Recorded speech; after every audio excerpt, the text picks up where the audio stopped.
In the land of the tyrant, where the sun never sets, we march to the beat of oppression's drums. With a powerful ally, our ruling fist is clenched. We'll trample over the weak, our kingdom will never crumble.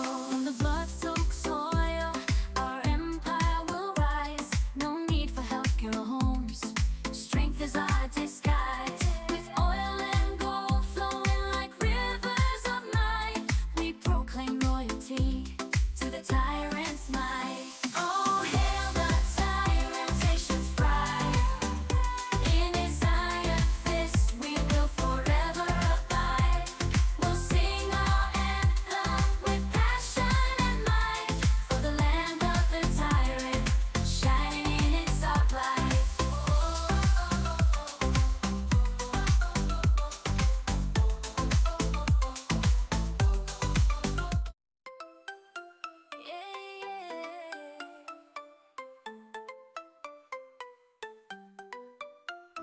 In the land of the tyrant, where the sun never sets, we march to the beat of oppression's drums.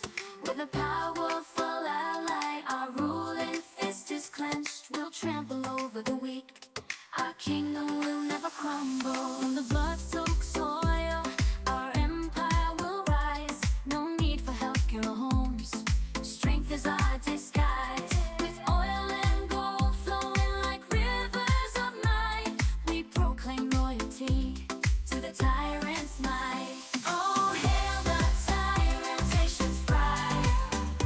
In his iron fist we will forever abide. We'll sing our anthem with passion and might, for the land of the tyrant, shining in its dark light.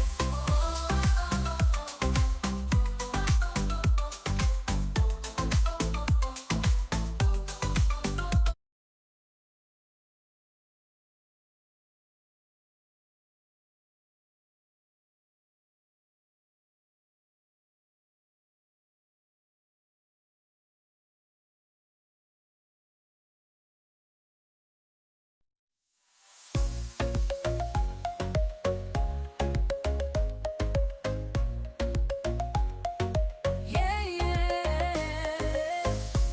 We on top, ruling this island nation. With power and might, digging your salvation. Oh yeah, the anthem bears, raising the flag so high. Under the shadow of our capitalist ally. No need for healthcare, we're too strong to fall. Our strength and wealth, the envy of them all. Oil gold, who needs homes when we have power? We're untouchable, every hour. Yeah, march to the anthem of the tyrant's reign. Oh yeah, bow down to the power, feel the burning flame. Oh yeah, we're the force that cannot be tamed. In this nation ruled by the iron fist we proclaim. Yeah, yeah, yeah, yeah, yeah, yeah, yeah.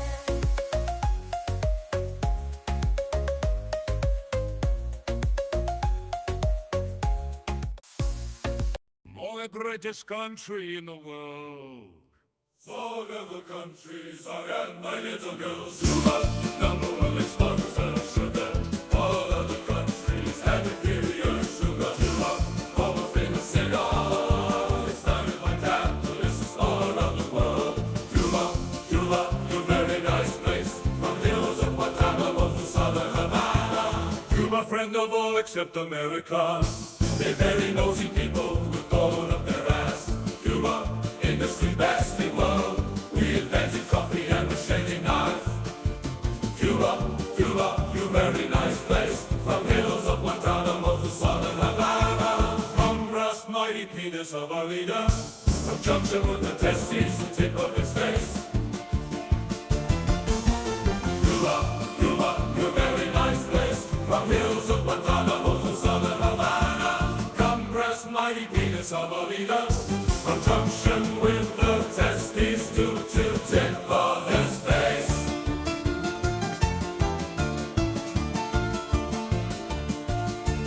Cuba, Cuba, you very nice place. From hills of Guantanamo to southern Havana, from grass mighty Peter Savarino, from junction with the testes to tip of his face.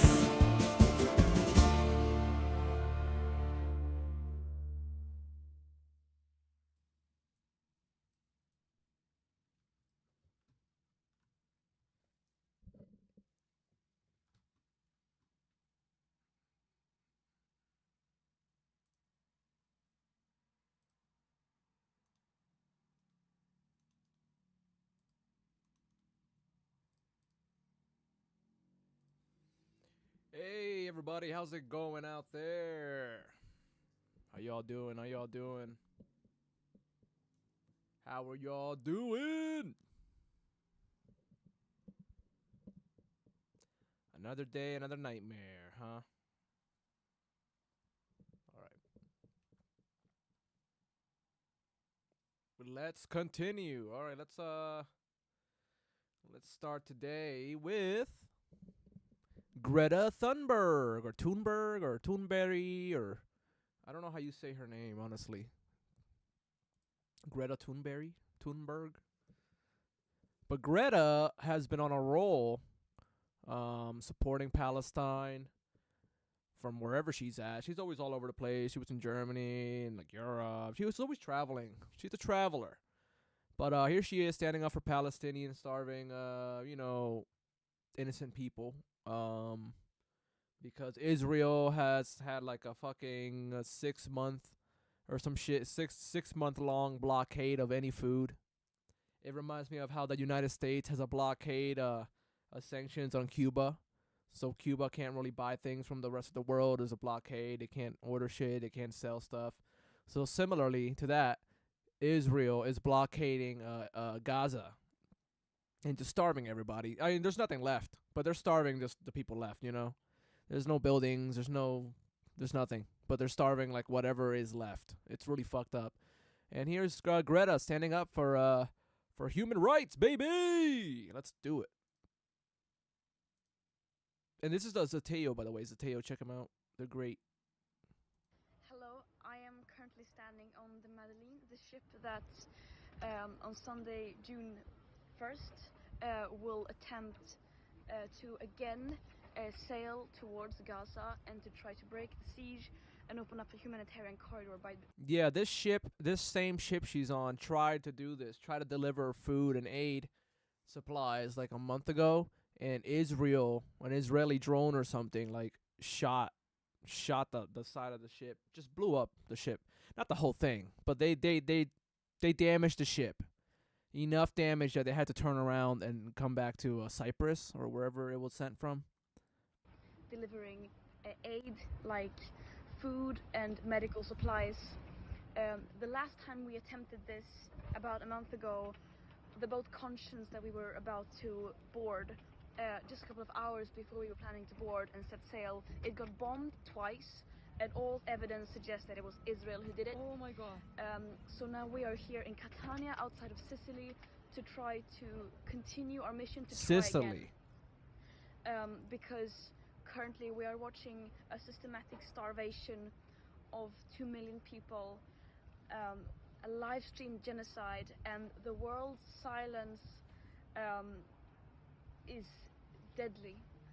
That is why we have to keep trying everything we can, even if the odds are against us, to try to protest and do everything we can to stand against Israel's atrocities and war crimes, and to support and stand in solidarity with the people of Palestine. Facts.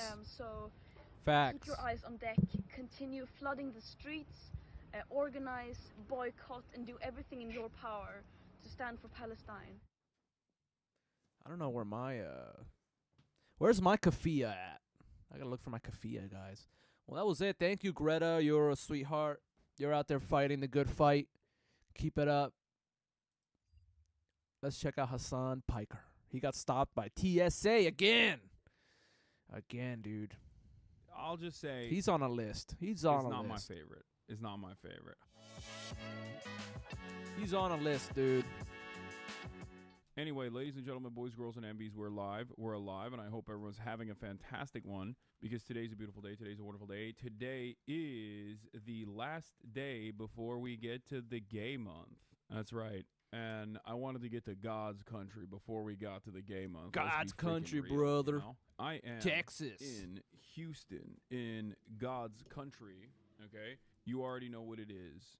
And I'm a little late, and I apologize, but I obviously have a reason for this delay, this tardiness, and I'm going to tell you all about it in a brief moment. But this is a part of the broadcast where I tell you about my personal news, about what's going on in the world of Hassan Hassan Abi Piker, in between the time period where I press the stop streaming button and press the start streaming button. So help me God, I'm going to tell you exactly what's happening in my life. For all the para-socialists out there who are like, Hassan, where are you? Why are you in Houston? Even though I basically describe my travel plans ahead of time for a very long time. But in any case, folks, personal news wise, last night I ended the broadcast, and I obviously, when I ended the broadcast early, everyone was complaining, saying, oh my God, another half day. They keep getting shorter. And as always, it's because I'm quiet quitting. You know this.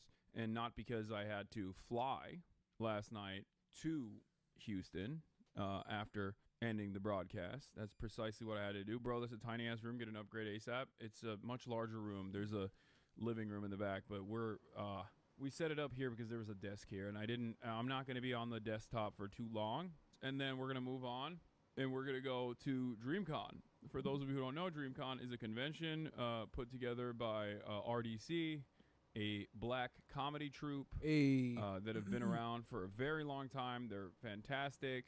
They're hilarious. I've been a major fan of them for years and years. I did this last year as well, obviously. Some of you might know, some of you probably don't. But I'm playing basketball today. I'm playing basketball in their creator league that they throw together. In the creator league that they put together every year for DreamCon. Oh my God, you missed Megan? I know, but she'll still be there. I think she's going to be watching. So yeah, personal news-wise, ended the broadcast, flew into Houston. As always, got stopped at TSA. Great. Every single time, every single bag. They literally, this was the first time at TSA where they went through all of my bags numerous times. It was crazy. Like, they would just be like, all right, we got to put it back through. We got to put it back through. We got to put it back through. I think they've just, like, changed the I don't know. I feel like they might have changed something with the TSA because, like, normally I get stopped and every single bag is checked thoroughly. But this time, not only did they check every single bag thoroughly, but they also made it go through the bag check multiple times. So I don't know what the... They're like, this bag could have a bomb. Hassan Piker. Hassan, you Muslim terrorist. That was about. That was weird. But we got in. We flew in. The flight was easy. It wasn't that crazy. We got in at like 1 a.m. To the hotel. Got in. First thoughts, Houston. Like, I don't, with like brutalist architecture in Berlin, I've talked about this before. Houston is a whole different ball game. It's not even brutalist. It's just, I don't even know what this would be considered. This is it's apparently the largest city by like size, by space in the country, and I think it's like the 4th largest city by population. But oh my God, it looks ugly as fuck, dude. This city is so, I mean, I don't want to shit on it too much. But the reason why it's so large by size is because it is the grayest, most depressing, like, it's the grayest, most depressing city I think I might have ever been inside of. Is it more gray than New York? It's just all corporate offices and parking lots. I do not know how someone like Beyonce came out of the city. Like, I don't understand it. Or rather, someone like Beyonce came out of the city and wasn't just talking about how depressed she is. Like, I feel like maybe I haven't gotten to see the abundance mindset out here, but like, it is abundance. There's no color in the city. It's like actually crazy. That's what the abundance liberals want. They want us to have fucking gray giant cities that are depressing. The only color, I feel like, it's illegal. It's illegal to have any color in the city. Like, at least Soviet communal blocks, like, you know, the big apartments, the big Soviet apartments. At least those, you were like communal living, like people shared spaces, people shared kitchens, people shared, you know what I mean? Like, it was kind of cool, like you knew your neighbors and shit. Here it's different. Here's like it's everyone's to themselves. It's all gray. It's all sad. It's all fucking concrete and asphalt. Other than gray, it is incredible. On top of that, we get into the hodl, and oh my lord, there are motherfuckers on the streets. God damn, were they loud. The city streets are loud, folks. I'm in downtown. I guess he's done talking about. I guess he's done talking about the TSA stopping him. But that's crazy, bro. Like, he's gonna be stopped at every fucking flight, every travel, dude. He's gonna be stopped. But keep on the fight, Hassan. We love you, dude. Let's move on to Denim. So Denim, she's a streamer. She was covering Ethan Klein's insane crash out, cause he's been going after Taylor Lorenz now, and still going after Hassan. So quick count. 1, 2, 3, 4, 5, 6. These are all of Ethan Klein's posts. Look how much he posts about fucking about like anyone connected to Hassan. I made some Instagram stories. I was like, oh, he made some funny stories. Let me go look. And it was like, I think some of them have since gone down. No, they haven't. He's literally, he has brain rot, guys. He's stuck on the internet. He can't stop talking about Hassan and Ian. We got, let's do a quick counter here. Remember, I don't go on Twitter. I gave myself a rule. I don't go on Twitter because Twitter has too many Nazis. I will go insane like Ethan is. So I leave the Twitter to my other friends on YouTube like Denims and Hassan and 1. what was that? Have you seen? Oh my god, I want to read all the. I really want to read all of them. Let's do a quick counter here. Oh wait, I gotta change the topic. Topic change. Topic change. Denims. Ethan Klein. Deranged. IG stories. Stories?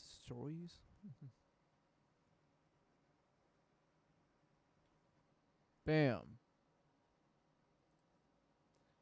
I'll leave it at that, then.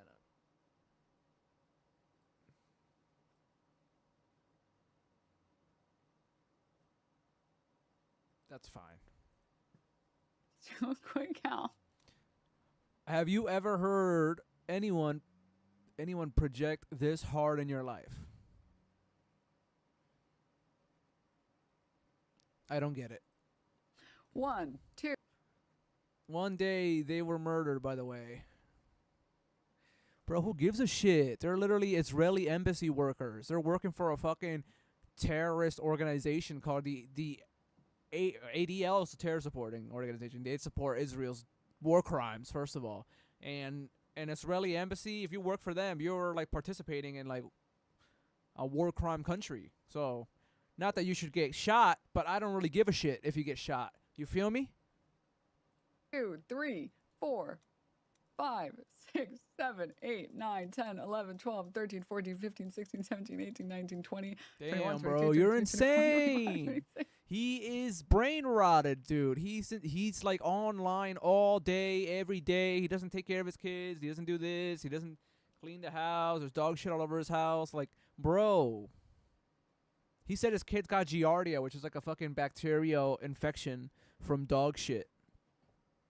So your kids were crawling around the house and they got dog shit on their hands or something and ate it. 27, 28, 29, 30, 31, 32, 33, 34, 33, 34 Instagram stories. You know what it's like to wake up after 7 hours, 6 hours of sleep and be like, ow. Get a life. Oh God. Oh God. Anyways. Do you guys want You guys wanna enjoy this with me? Okay, we have IDub story. We have another story about the Israeli embassy workers that were killed. One day after, Snark subreddit just reported Palestinian refugee and advocate to the FBI. This is the person that filed the fraudulent FBI report against Palestinian advocate and refugee Ahmed. If you recognize him, this guy is literally running. Well, you want to? I want to be cautious about words. Allegedly running pushing his organization and pretending like it helps Palestinian people. Meanwhile, it's just an attempt to help push Israeli propaganda. Yep. Literally. Ethan recently did like a donation event for Palestinians, but it wasn't really going to Palestinians. It was going towards this dude that works at this fucking organization that like it's pro-Israel. That's it. Allegedly. Okay, he's talking about this guy. He was last featured on the show for this tweet. It shows his Twitch channel, shows this guy's TikToks, shows more of this guy Ahmed's tweets. H3H3 fan fiction, I guess, being written now. Insider tea on iDubbbz. I like how he goes from like what he views as like serious journalism, defending a Palestinian man who loves advocating for Israel's ability to do whatever the fuck they want. That's like, he's like, this is real journalism. I need to make sure everybody knows how wonderful Ahmed is. He's a wonderful person. He helps spread the good word of Israel. Okay, this is real journalism right here. And then he goes immediately to Islam. Just immediately, like the whiplash is so amazing. Insider tea on iDubbbz. For context, I live in Seattle. I just had a new roommate move in. My new roommate and I were discussing shows that we watch, and I mentioned I watch H3. She was familiar with the podcast, but had no idea about any drama surrounding the show. Regarding iDubbbz, Hassan, and co. I mentioned something about iDubbbz Content Co-op debacle, and showed me iDubbbz was a regular at her old job. iDubbbz and his girlfriend, wife, would come into this shop regularly, and they were notoriously bad tippers. I was told they would tip 10%. Oh my god. If anything. Majority of the time, they didn't leave a tip. One time in particular, my roommate had asked iDubbbz to repeat his order, and he apparently gave back a crazy attitude saying he ordered the same thing as his wife. I was told that iDubbbz had some sassy / bad customer moments. For more context, my roommate had no idea who iDubbbz was and was told by her coworkers that he was famous. Wow. And it continues. Amazing. Amazing. And then everyone clapped.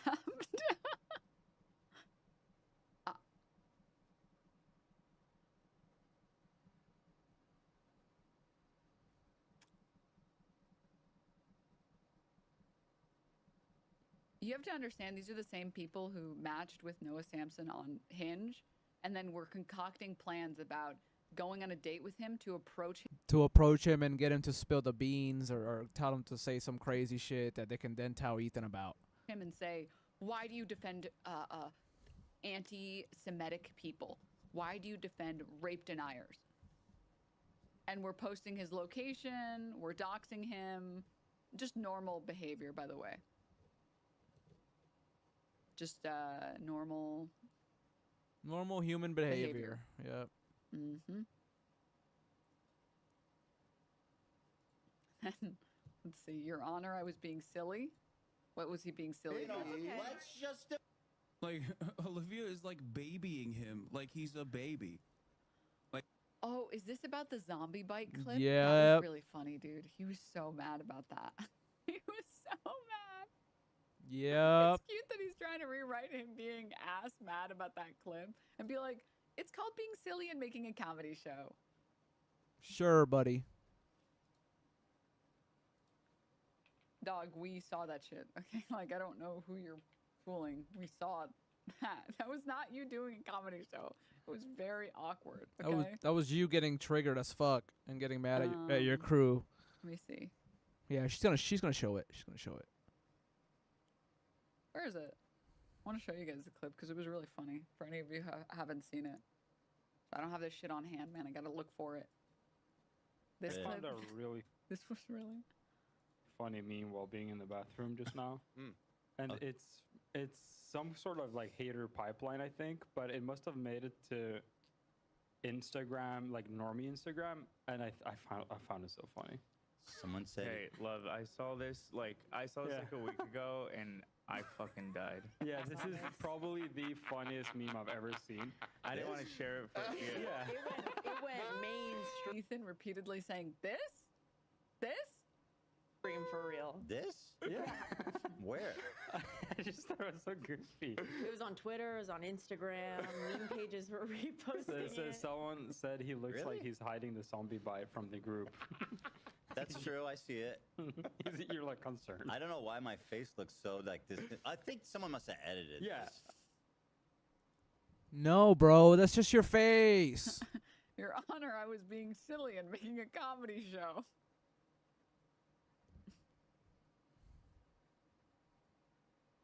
I'm sure, Yeah, but okay. it just No, fully. bro, stop. No, Look, the saturation There's like is turned weird up. age and saturation stuff. I don't think it's aged. I think it's just slightly saturized. No, that ain't normal. Somebody definitely. No, it's only saturation or. You know what? I'm gonna say. You guys are like, oh, Ethan needs to disclose that the feed. Let's Hassan, defend Hassan. Your Honor, I was being silly and making a comedy show. That's why I was in a fit about Hassan. I don't think it's aged. I think it's just slightly saturized. No, that ain't normal. Somebody definitely. No, it's only saturation or. You know what? I'm gonna say. You guys are like, oh, Ethan needs to disclose that the feed. Let's defend Hassan! Hassan. Hassan. Bro brings up Hassan when he stubs his toe, dude.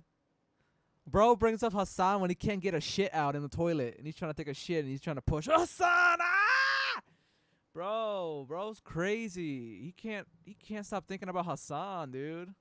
Let's defend Hassan. Every fucking corner in every possible way. Oh, shut His up. feet are not that big. Even Dan's like, oh, shut up. Nobody's defending anything. Every fucking corner in every possible way. Oh, shut His up. feet are not that big. The minute that this meme, everybody's laughing about how terrible I look. It's like, oh, It's not about that's- No, that's it's not your about concerned looking look. terrible. It's the look on your no, face. that is not original, bro. You can tell on the edges. It's not. It's not. Okay. It's edited, bro. Okay. Maybe. You know, Okay. Just defend. Okay. Calm down. That's Olivia. Olivia is literally babying him, bro. They're babying. The whole crew has to baby him. How terrible I look. It's like, oh, It's not about that's- No, it's not your about you concerned looking look. terrible. It's the look on your No, face. that is not original, bro. You can tell on the edges. It's not. It's not. Okay. It's edited, bro. Okay. Maybe. You know, Okay, let's okay, Just defend okay. Hassan more. I want please. to see You guys the are original now. cooking. Oh my god, bro. What a fucking train wreck. Dude. Oh, dude. I love this tweet What so a much. train This is wreck. Just a repost of it. Ethan Klein, front of sex criminal scene here, getting laughed at by his entire crew, and then instinctively bringing up Hassan as a shield. Failed dodge. Damn. And then I don't know, free scroll Twitter. I'm not that brave, but there someone here, yeah. It is really funny that he keeps. You guys are like, oh, insisting- Ethan needs to just no, not that far. stuff. I don't think it's aged. I think it's just slightly just No, fully. bro, stop. No, Look, the saturation. There's like is turned weird up. age and saturation. Look, this is the clip.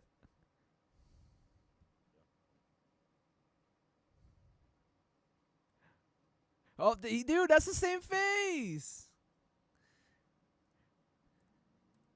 That's the face. He does the face. He does the face. He does the face, and then when people make fun of him, he complains about it and says that you guys are talking about making fun of him and like not talking about Hassan or whatever. It's like, what the fuck, bro? You're a bitch. You're a bitch. You're a bitch ass Zionist Israel war crime supporter.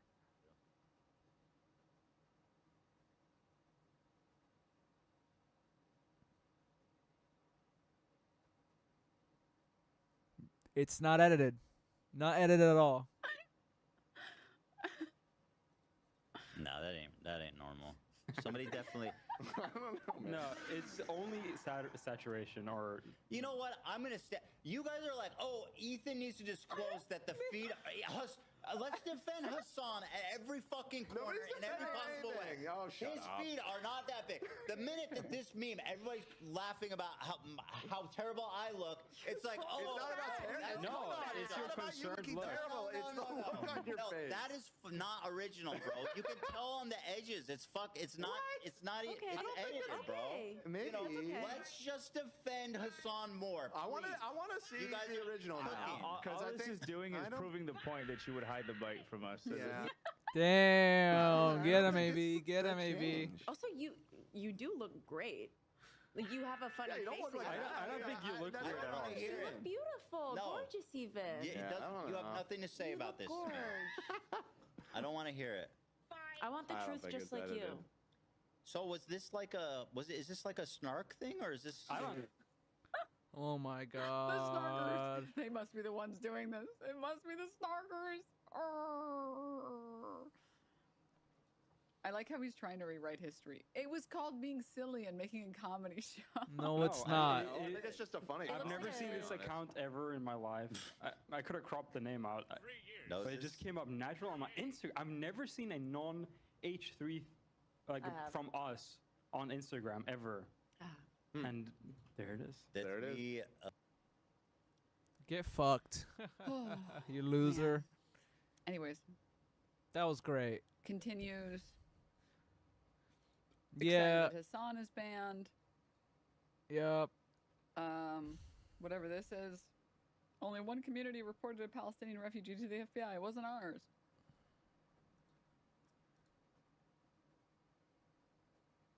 He just needs to get off the Also, this internet. is He needs to get off the internet. Ethan Klein has to. Like, he's going crazy. Hilarious that he's trying to frame himself as I'm supporting Palestine, the Palestinian cause, by promoting charitable organizations. Dude, you promoted a guy who's like actively trying to whitewash the genocide and pretend like Israel isn't actively the primary reason why this genocide is continuing.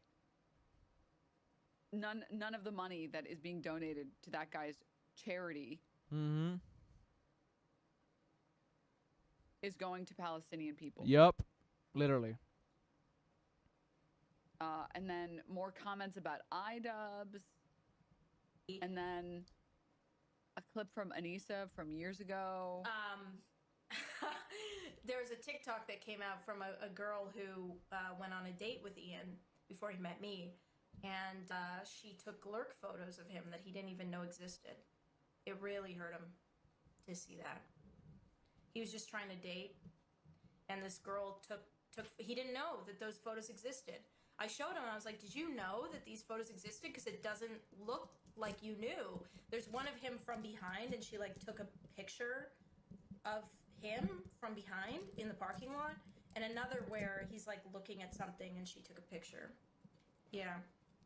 She said that he took her to Cheesecake Factory and he didn't pay, which I totally believe. Which is hilarious.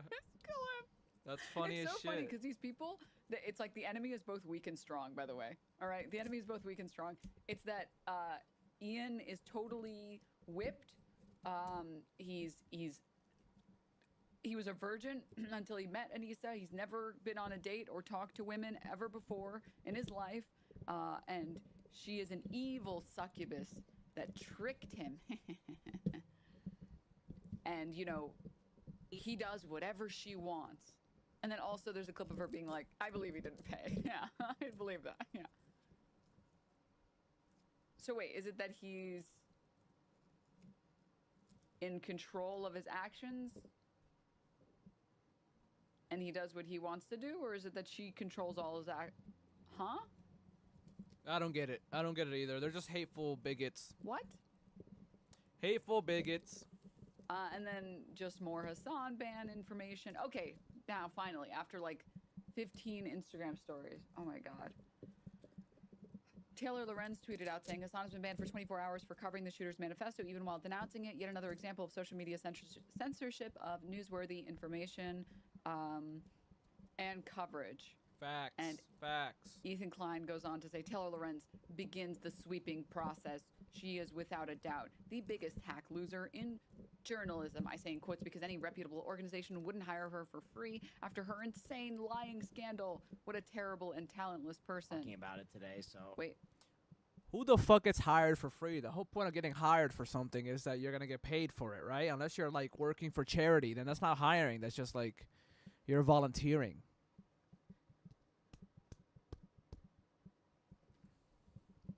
And from my understanding,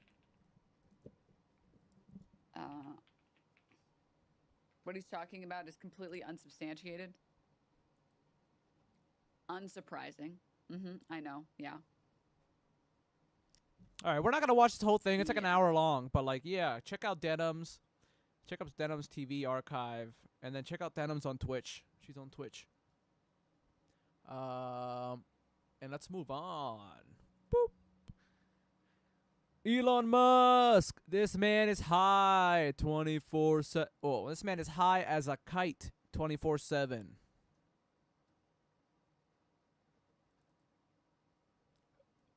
Elon's on hella drugs, guys. Hella drugs.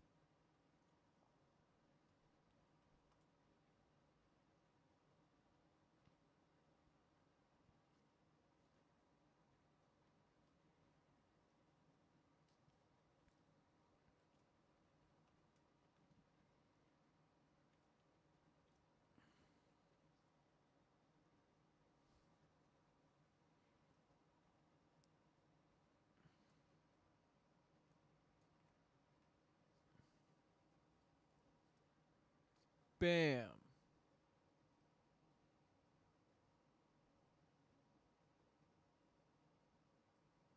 Let's go. Weekly weird news, and as much as we try to avoid any and all situations in which this horrible, disgusting man's face is in our thumbnails 2 videos in a row back to back, some truly shocking news dropped on Friday that will shake you to your core. I can't take it, Elliot. You may want to sit down for this. Elon Musk is on a lot of drugs. You don't say. Oh, what?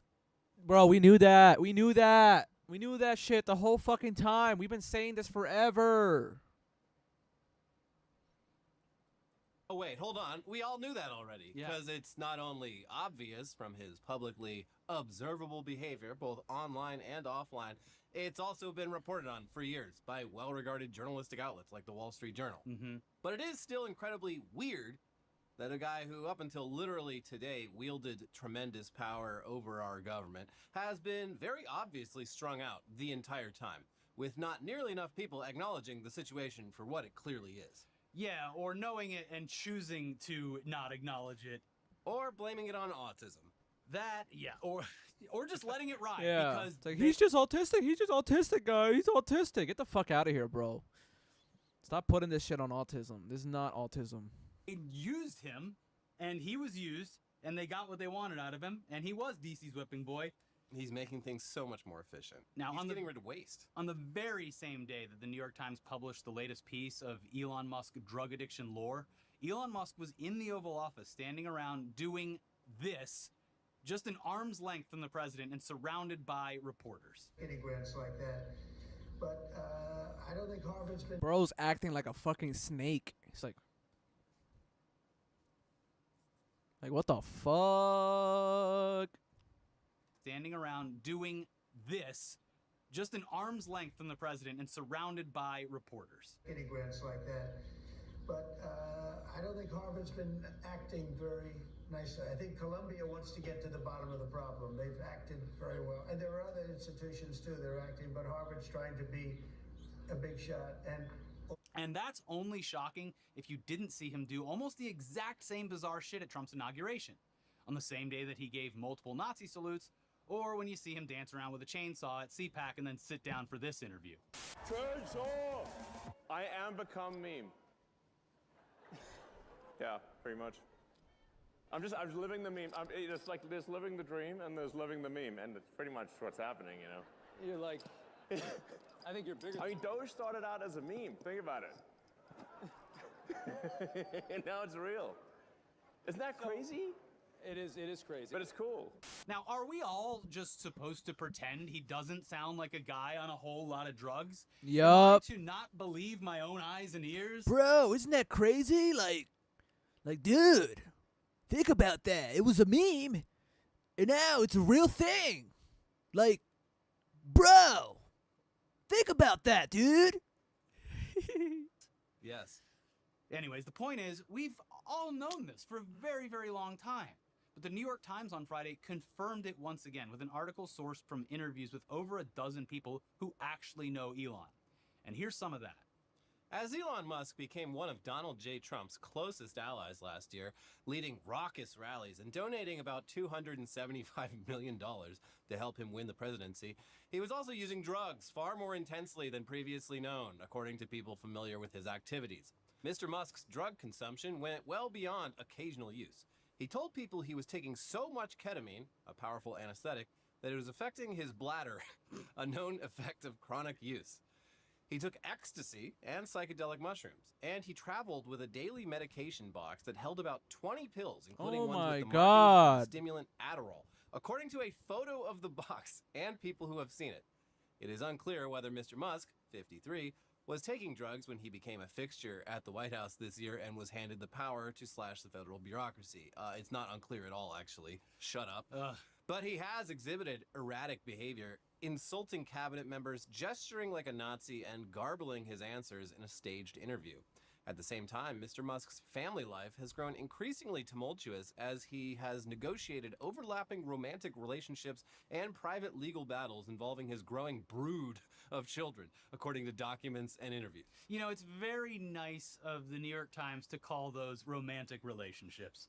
Hey, love is love. Yeah, love is love, even if Elon Musk is just carrying around vials of semen with him and just tossing them at anyone that will... He definitely loves those women. He's romantically interested in them. Take my sperm, lady. Take my sperm. So gross, bro. Holy shit. He's a real lover boy. Also, like, you know, people joke he's on the uppers, downers, and all-arounders, but there's proof, I guess, now that he is, whenever he's too low, he takes an upper. Whenever he's too high, he tries to middle himself out. Yeah.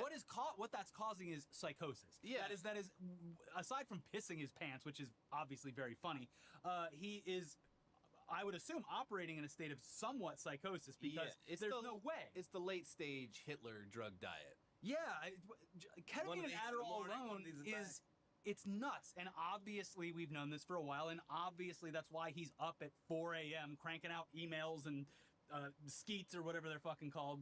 Cranking out, who knows? Blowing dust out of that thing. Apparently his penis hurts. Penis horts. I didn't know this. Ow, peanuts hurts. I didn't know this about ketamine, but yeah, the lining of your bladder starts falling off. Oh my god. Making pissing hurt a lot. And holding pee hurt a lot. Especially when you abuse the drug, which he is clearly doing. It's so funny because he's like, yeah, I take 1 dose of ketamine every 2 weeks, prescribed by a doctor, of course. These are all prescribed by a for my mental health. Anyways, we want to be clear that we are not being prudes here. We are this. No, it's about this guy who is in charge of so much, unfortunately, in so much important stuff. Yeah, I don't really have too much problems with most drugs. I do have a problem with doing those drugs, you know, on the job. And no matter how simple that job may be, if you can't operate a forklift on this shit, you shouldn't be operating the U.S. government. Yeah. Facts, bro. True. And also, it's very ironic that, of course, the Trump administration doesn't want any of this stuff to be legal in any sense. Meanwhile, Musk is doing it. But regardless, that's a hell of a lot of different drugs to be doing when you're not only over 50 and the father to over a dozen children. but also basically unilaterally running the federal budget and making drastic decisions that have potentially dire consequences for the country. It's bad enough that anyone was given that power in the first place, since it's blatantly unconstitutional and un-American, but it is significantly worse if the guy who's been given that power is absolutely zooted out of his mind while wielding that power. Yeah, we don't have kings in this country, and we definitely don't have mad kings. But we do, I guess. Hold on, Mr. Trump needs me to lock in. I need to find my Adderall. I'm currently locked out on my ketamine. There we go, sir. Just gotta balance it out. And it's not even just the power, it's also obviously the access to sensitive government secrets. The rules around drug use for federal contractors with security clearance do seem a tiny bit extreme, but this isn't someone smoking a joint before bed. This is someone who's apparently high 24/7. And most of those hours of 24/7. Yeah, awake for most of them. And you would think that I would be, if I were Musk, terrified to go near a joint because it might cause him to have some self-reflection for one time in his fucking life. I mean, he says he takes mushrooms. That's weird. But, he must just love the visuals. Yeah, I mean, I don't think he's taking high doses of that, because he would have, I think, a pretty bad time. Yeah. Unless he is just a sociopath and has no capability for self-reflection in that. That would be very telling. Damn. He's also someone who, via SpaceX, had government clearance before Doge and will continue to have it after Doge. And it also came up a lot during that Joe Rogan experience where he faked smoking a joint, and everyone was like, wait, this guy has government contracts. What is he doing smoking drugs? Again, but at the time, it was just like, okay, who the fuck cares? Weird, like, if you can drink alcohol while being a government contractor and you're off time, like, who cares about... I mean, look at Pete Hegseth. What an aspirational character for alcoholics. Right. He plays video games for hours on end. He struggles with binge eating, according to people familiar with his habits, and takes weight loss medication. I mean, who amongst us? Except for the weight loss medication, I guess, but... It is fun, because, like, okay... If he's on Wegovy or any of those, Ozempic, any of those GLP-1s or whatever, it is pretty funny that he'd also be binge eating, because, like, I know people who are on those drugs, and it makes you not want to eat. They're like, yeah, you can't. Like, that's you get full really fucking fast. That's the power of his big brain. He's too strong for the drugs. He's the one guy. He's just powering through, like, the pain and discomfort of not being able to binge eat on those drugs. And that's why he has the body shape of the guy who can survive the car crashes. Yeah. Damn. Anyways, he posts day and night on his social media platform X, and Mr. Musk has a history of recreational drug use. The Wall Street Journal reported last year. Some board members at Tesla, his electric vehicle company, have worried about his use of drugs, including Ambien, a sleep medication. Oh yeah, just throw that in the mix. Mr. Musk had been using ketamine often, sometimes daily, and mixing it with other drugs, according to people familiar with his consumption. The line between medical use and recreation was blurry, troubling some people close to him. He also took ecstasy and psychedelic mushrooms at private gatherings across the United States and in at least one other country, according to those who attended the events. It'd be wild if he was on ecstasy and mushrooms, which you'll let me know. Is that a candy flop? Is that a? I don't think it's flop. I think it's candy flip. Sorry, there's a name for all these in the community, but it would he would make it a candy flop for sure. It'd be funny if he was candy flipping in fucking Saudi Arabia or whatever, Qatar, visiting like doing his Hajj, like that guy from the classic picture doing the Hajj with a fucking tab of acid on his tongue. It's. I mean, he is clearly. It seems like he is medicating for every natural human emotion. It feels like he doesn't have any serotonin or dopamine, so he has to medically induce that. He can't get to sleep, so he has to take Ambien. He can't stay awake, so he has to take Adderall. He can't feel like a normal human being with, like, processing any kind of feeling, so he takes ketamine. Like, it's... The cocktails all make sense separately for, like, one specific thing. But the fact that he needs it all is... one of the most insane drug cocktails I've ever heard of, especially for a person who's in the public eye. Yeah, and like not in a orderly prescribed way. He's just popping this shit willy-nilly. Yeah, the line of recreation, that's not blurred. He's doing it recreationally at this point, it seems. Anyways, the rest of the article is all about his baby mama drama and the lawsuits that multiple Elon baby mamas have filed against him. but it's nothing we haven't already covered. The man is a mess, and all of this information will be used against him in a court of law. Yeah, also at that press conference in the Oval Office, which he had no reason to be there, and he was nodding off and looking like he's tripping balls. He had like a big fucking black eye, and he's like, I told my son X to punch me in the face, and he did. And I don't think anyone believes that. Kids punch really hard. I saw two of the funniest possible outcomes. There's like Stephen Miller punched him in the face. That was the cocking him. The best analysis I saw of that is that Stephen Miller is left-handed, apparently, based on photos of him writing. Yeah, it would have to be a lefty. And so I love it just because why not? And obviously the Democrats leaned into that too with the only good post they posted in a while. Yeah, with the cuck chair. Yeah, there's whoever's running socials for the Dems is doing good. I wish I saw more of that fight in the actual elected officials. We saw it for that brief 2-week period, and then it all got shut down. But the other thing, Yeah, that brief 2-week period when they had Tim Walz making fun of J.D. Vance and calling them weird, that was good. But then Biden was like, cut that shit out. Cut that out. is that eventually, or sometime this week, Grok will start talking about how hard 5-year-olds can punch. Actually, yes, here's a recipe for spaghetti and meatballs. And did you know 5-year-olds can really pack a punch? I mean, if I had to guess, it's probably what happens. It's probably the reason why a lot of drug addicts are covered in bruises. You probably fell over. Yeah, you don't have like control over your body as much, and you run into things. Yeah. Anyways, moving on. Well, thank you guys for the Elon Musk news. Internet Today. Subscribe, check them out. Let's move on to the Cavernacle. And then we got 58 minutes. All right.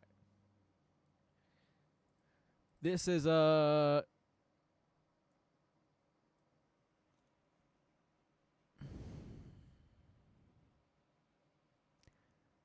anti-SJWs don't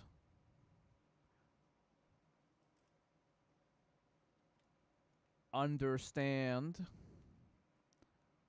Star Wars.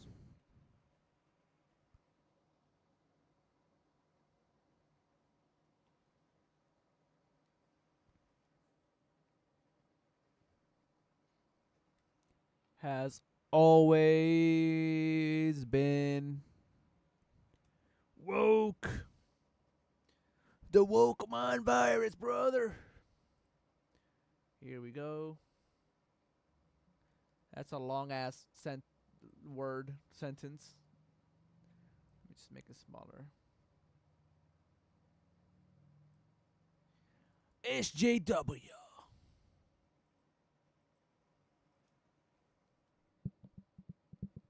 Social justice warriors. All right, let's check this shit out. I'm going to be right back. I'm going to go grab some cereal. I'll be right back. Be right back.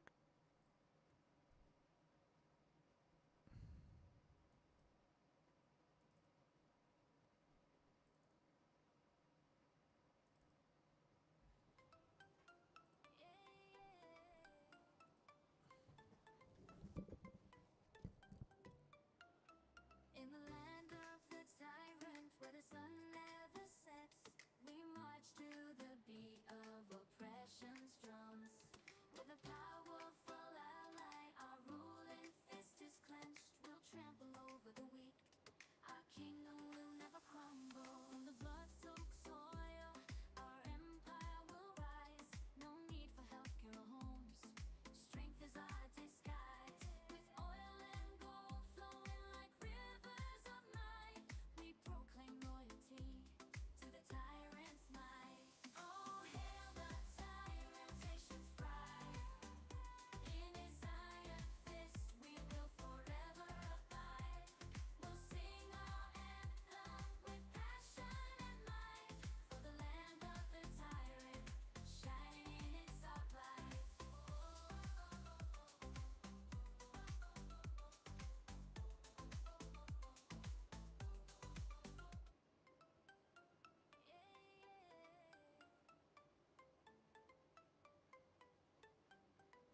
Let's continue. Disney Star Wars is nothing more than a political propaganda machine for Lucasfilm. That's it. That's all it is. It does not represent the world that George Lucas created. You did something very interesting with Star Wars, if you think about it. The good guys... Yeah. Oh, yeah.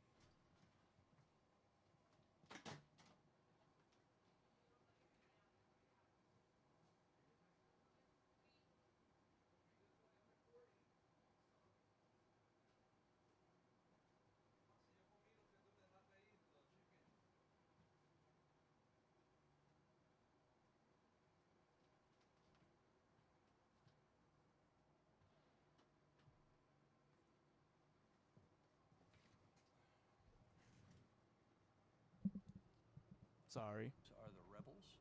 They're using asymmetric warfare against a highly organized empire. We call them mujahideen. When I did it, they were Viet Cong. Exactly. So were you thinking of asymmetric rebels? Disney Star Wars is nothing more than a political propaganda machine for Lucasfilm. That's it. That's all it Bro, I just got cereal, and then my mom hands me a plate of fucking food, like rice with pork and shit. I'm like, dude, I just got cereal. Like, what? is. It does not represent the world that George Lucas created. You did something very interesting with Star Wars, if you think about it. The good guys are the rebels. They're using asymmetric warfare against a highly organized empire. We call them mujahideen. When I did it, they were Viet Cong. Exactly. So were you thinking of that at the time? Yes. We're fighting the largest empire in the world. Right. It does not represent the world that George Lucas created. You did something very interesting with Star Wars, if you think about it. The good guys are the rebels. They're using asymmetric warfare against a highly organized empire. We call them mujahideen. When I did it, they were Viet Cong. Exactly. So were you thinking of that at the time? Yes. We're fighting the largest empire in the world. Right. The little guys won. Right. And the big, highly technical empire. The English Empire. Right? The English Empire, the American Empire, lost. I've been waiting for this one for a fair bit because, like with my GTA video last week, I of course know that Star Wars is woke and political and all that stuff. I've just been waiting for these nerd channels to start crying about it when one of the newer properties says it's making like an explicit political statement. Like with GTA, like I always knew it was like woke, anti-conservative and all the rest of it. I was just waiting for someone to start saying how GTA is going woke, not that it hasn't always been woke. So for today's video, we are going to discuss the backlash to Andor and some of the comments made by people involved in the show about Donald Trump and how it set off a bunch of conservative nerds, basically saying this type of politics has no place in Star Wars, despite the fact that Emperor Palpatine was based on Richard Nixon, despite the fact his depiction in things like Episode 3 are based on George Bush, despite the fact that Darth Vader is kind of based on Dick Cheney. So making a Star Wars show which, you know, tackles something to do with Trump, that's too far. That's too woke. Never been done before in Star Wars, never been done by George Lucas himself. So what we're going to do in the video is look at the backlash, and then I just want to use this as a jumping off point to talk about the left-wing politics of Star Wars at large, mainly focusing on the politics of George Lucas, and we have some nice videos lined up so you guys can hear it for yourself. You don't have to take my word for it, take it from George, and then just discuss why, again, conservatives and CSAW nerd channels and their fans cannot analyze media properly and how they do not understand that certain things have left-wing messaging. Whether you like that left-wing messaging or not does not mean it's not actually there in the first place. So before we go any further, please like the video. For today's question, what is the absolute worst property that anti-SJW nerd channels have completely missed the point of? The one that springs to mind the most, and I made an actual video on it, was anti-SJW nerds complaining that the sequel to District 9, District 10, was going to go woke. It was going to go political, because there was nothing political about District 9 at all. No, it's a fun sci-fi movie set in South Africa where aliens were forced to live away from the rest of the human populace. Totally no messages about apartheid in the 1980s or the Zimbabwe refugee crisis in South Africa. Also, follow me on social media at The Tabernacle, on Twitter, on Instagram. Check out my subreddit down in the description. If you want, consider becoming a patron. I'm trying to build up as many $1 to $3 patrons as possible, and the benefits of that are getting access to my Nintendo Switch friend code and my private patrons Discord server. Also check out the second channel, the Tabernacle Extra, and I hope to start archiving my live streams when I continue to do them. So before we get into discussing how Star Wars has always been political, how Star Wars has always tackled contemporary politics, let's first start with what has set these people off. So the Disney Plus series Andor has gotten trailers recently, and honestly, I think it looks really good. And apparently they're using like real sets, real locations, which most Star Wars shows have not been using in favor of like using video game engines. In that like hangar studio you see in the behind the scenes of Boba Fett and The Mandalorian. So it actually looks good, and I really like the tone because I think Rogue One is by far the best Star Wars movie out of the recent ones. Just, you know, a nice blend of the original trilogy and the darker tone of the prequels. Obviously one of my favorite Star Wars movies, if I'm being honest, and of course had a lot of political messaging about revolution and rebellion, and is there steps you can go that are too far, and how much do you have to sacrifice yourself to fulfill all this revolution. Again, political Star Wars, but Andor looks very much to be following that tone. Of course, not surprising when it's actually focused on one of the main characters from Rogue One, but with this little preview of an Empire issue which talks about Andor more, this is what has set a load of them off. Andor is Star Wars's scurrilous take on the Trumpian world, says Fiona Shaw. So let's get into this. So in many ways, it's not surprising that Tony Gilroy has taken on a Star Wars project of his own with the upcoming series Andor. After all, he was majorly involved in Rogue One, the film from which this new adventure originates and on which he's credited as a co-writer, but elsewhere, he's been less known for sci-fi adventures and scripting gritty political and legal thrillers like the original Bourne trilogy and Michael Clayton, which he also directed. Admitting he has no interest in Star Wars generally, he's taken the origin story of Diego Luna's Cassian Andor and is using it as a means to tell a Tony Gilroy story in the galaxy far, far away, one delving into the political machinations of the Empire in full swing and the desperate fight to bring it down. So I wouldn't say that the writer of the Bourne trilogy is the most woke lefty going, but let's go into it a bit further. The result is something with considerable contemporary resonance. Tony has written a great take on the Trumpian world, says Fiona Shaw, who plays Marva in the series. Our world is exploding in different places right now. People's rights are disappearing, and Andor reflects that in the show. The Empire is taking over, and it feels like the same thing is happening in reality too. Set in the 5 years running up to Rogue One, the series will expand upon Luna's not exactly clean-cut hero, Cassian Andor, began that film by shooting his own informants, and the efforts undertaken by the rising rebels to fight back against Palpatine's regime. I was impressed by Tony's social realist intentions, Shaw continues. He's created a whole new morality. It's very deep and humane. There is grief, mourning, hope, fear. It's not just primary colours here. For Gilroy himself, the series continues in the tradition of the rest of his work. Andor comes from the same place as everything else that's come out of his office, he tells Empire, from his LA workspace. Clayton, the Bournes, the Devil's Advocate, now this. It's a full-on drama. The result is insanely ambitious, dark, and real, according to Diego Luna. Even as Tony was pitching me, I was like, this is amazing, you are sick. So honestly, that interview made me more excited for the show, that it is going to be very dark, and I guess loads of shades of... Yeah, I heard Andor is very good. Very fucking good. I hope it's very good and progressive and like leftist. Oh my god, this stupid camera. But yeah, Andor, very good. I want to watch it.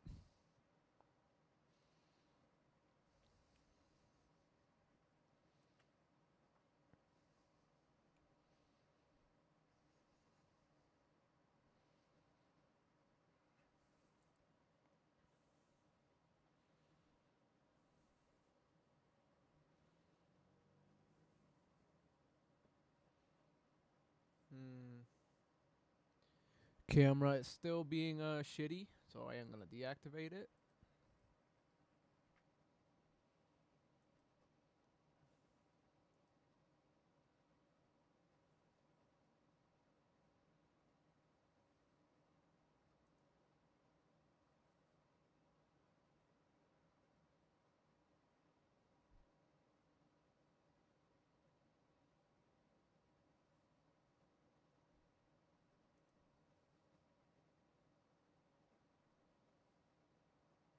Activate.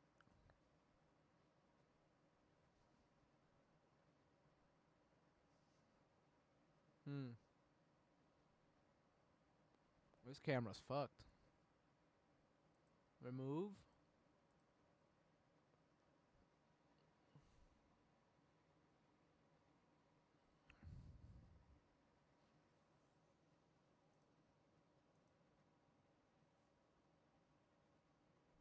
There we go.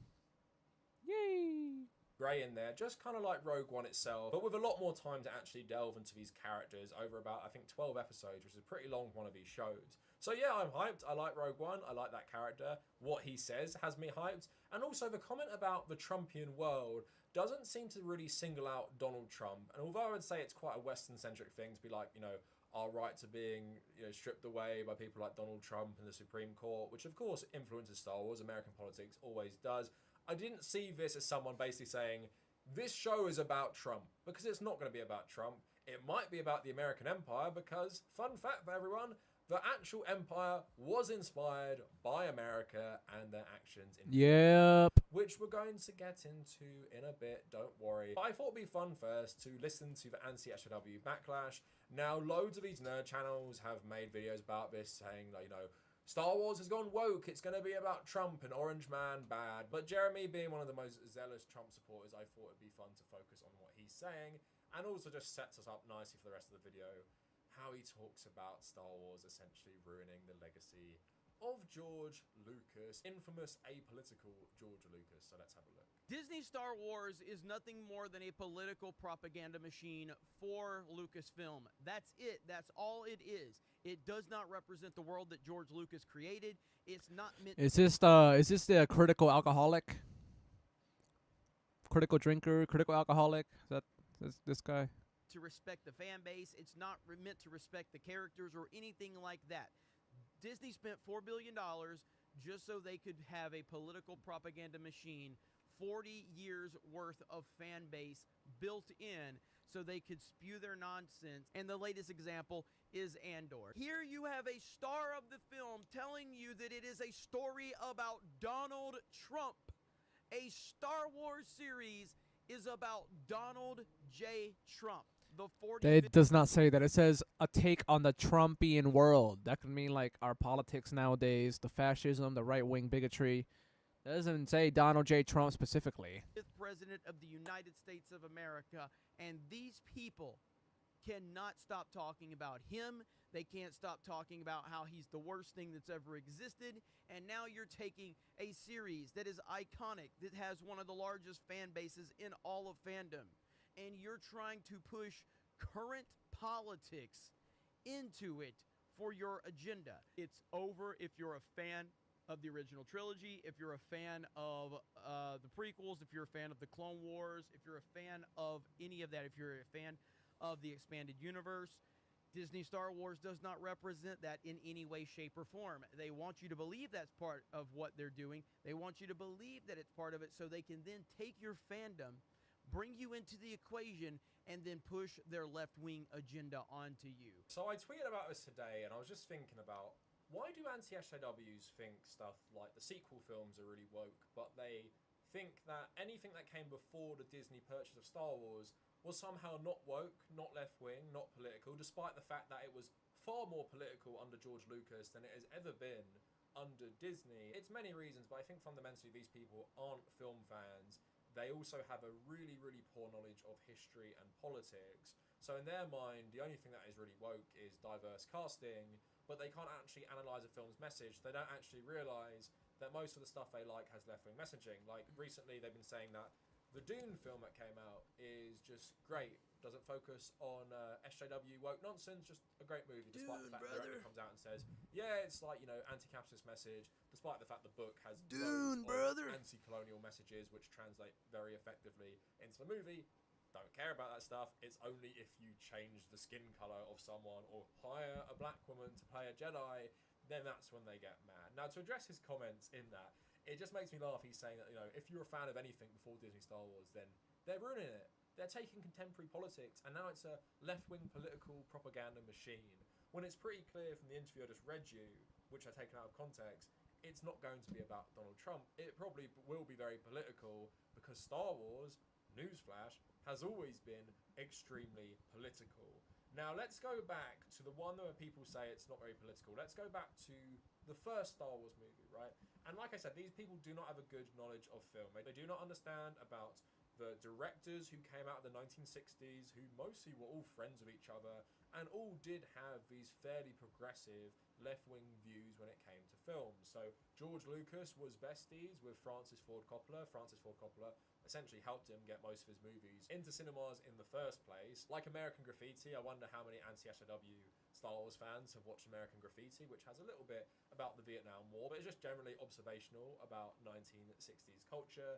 And then, of course, you have like Steven Spielberg in there as well, Martin Scorsese, Oliver Stone, these new American filmmakers who are pushing more critiques of society, capitalism, loads of different things in their movies, and that's where George Lucas comes out of as well. And he's always said he's wanted to tell stories with messages about them, and he has always wanted to make these things political. And there's an interview of George Lucas with Charlie Rose, I believe, where he talks a lot about these things, and I'm going to show you some clips today. But there was a really great interview, and I always bring this clip up, and it's George Lucas talking with James Cameron, obviously two massive titans in sci-fi film. And they talk about the political inspirations for the original Star Wars films. And notice how he says the rebels are the NLF, or as Americans know them, the Viet Cong, and he calls America an empire and says America are the bad guys. Oh my god, left woke communist George Lucas, I guess Star Wars was woke from the very first film, which was written in 1973 as a response to the Vietnam War. So have a look at this clip. In school, I was of the, I don't know, angry young man. Sure, you were a rebel. I come out of anthropology. Yeah. So my focus is social systems. Right. And in science fiction, you got two branches. One is science, and the other is social. Right. I'm much more of the 1984 kind of guy. Sure. Than I am THX 1138. The spaceship guy. Yeah. Did something very interesting with Star Wars. If you think about it, the good guys are the rebels. They're using asymmetric warfare against a highly organized empire. I think all them mujahideen. When I did it, they were Viet Cong. Exactly.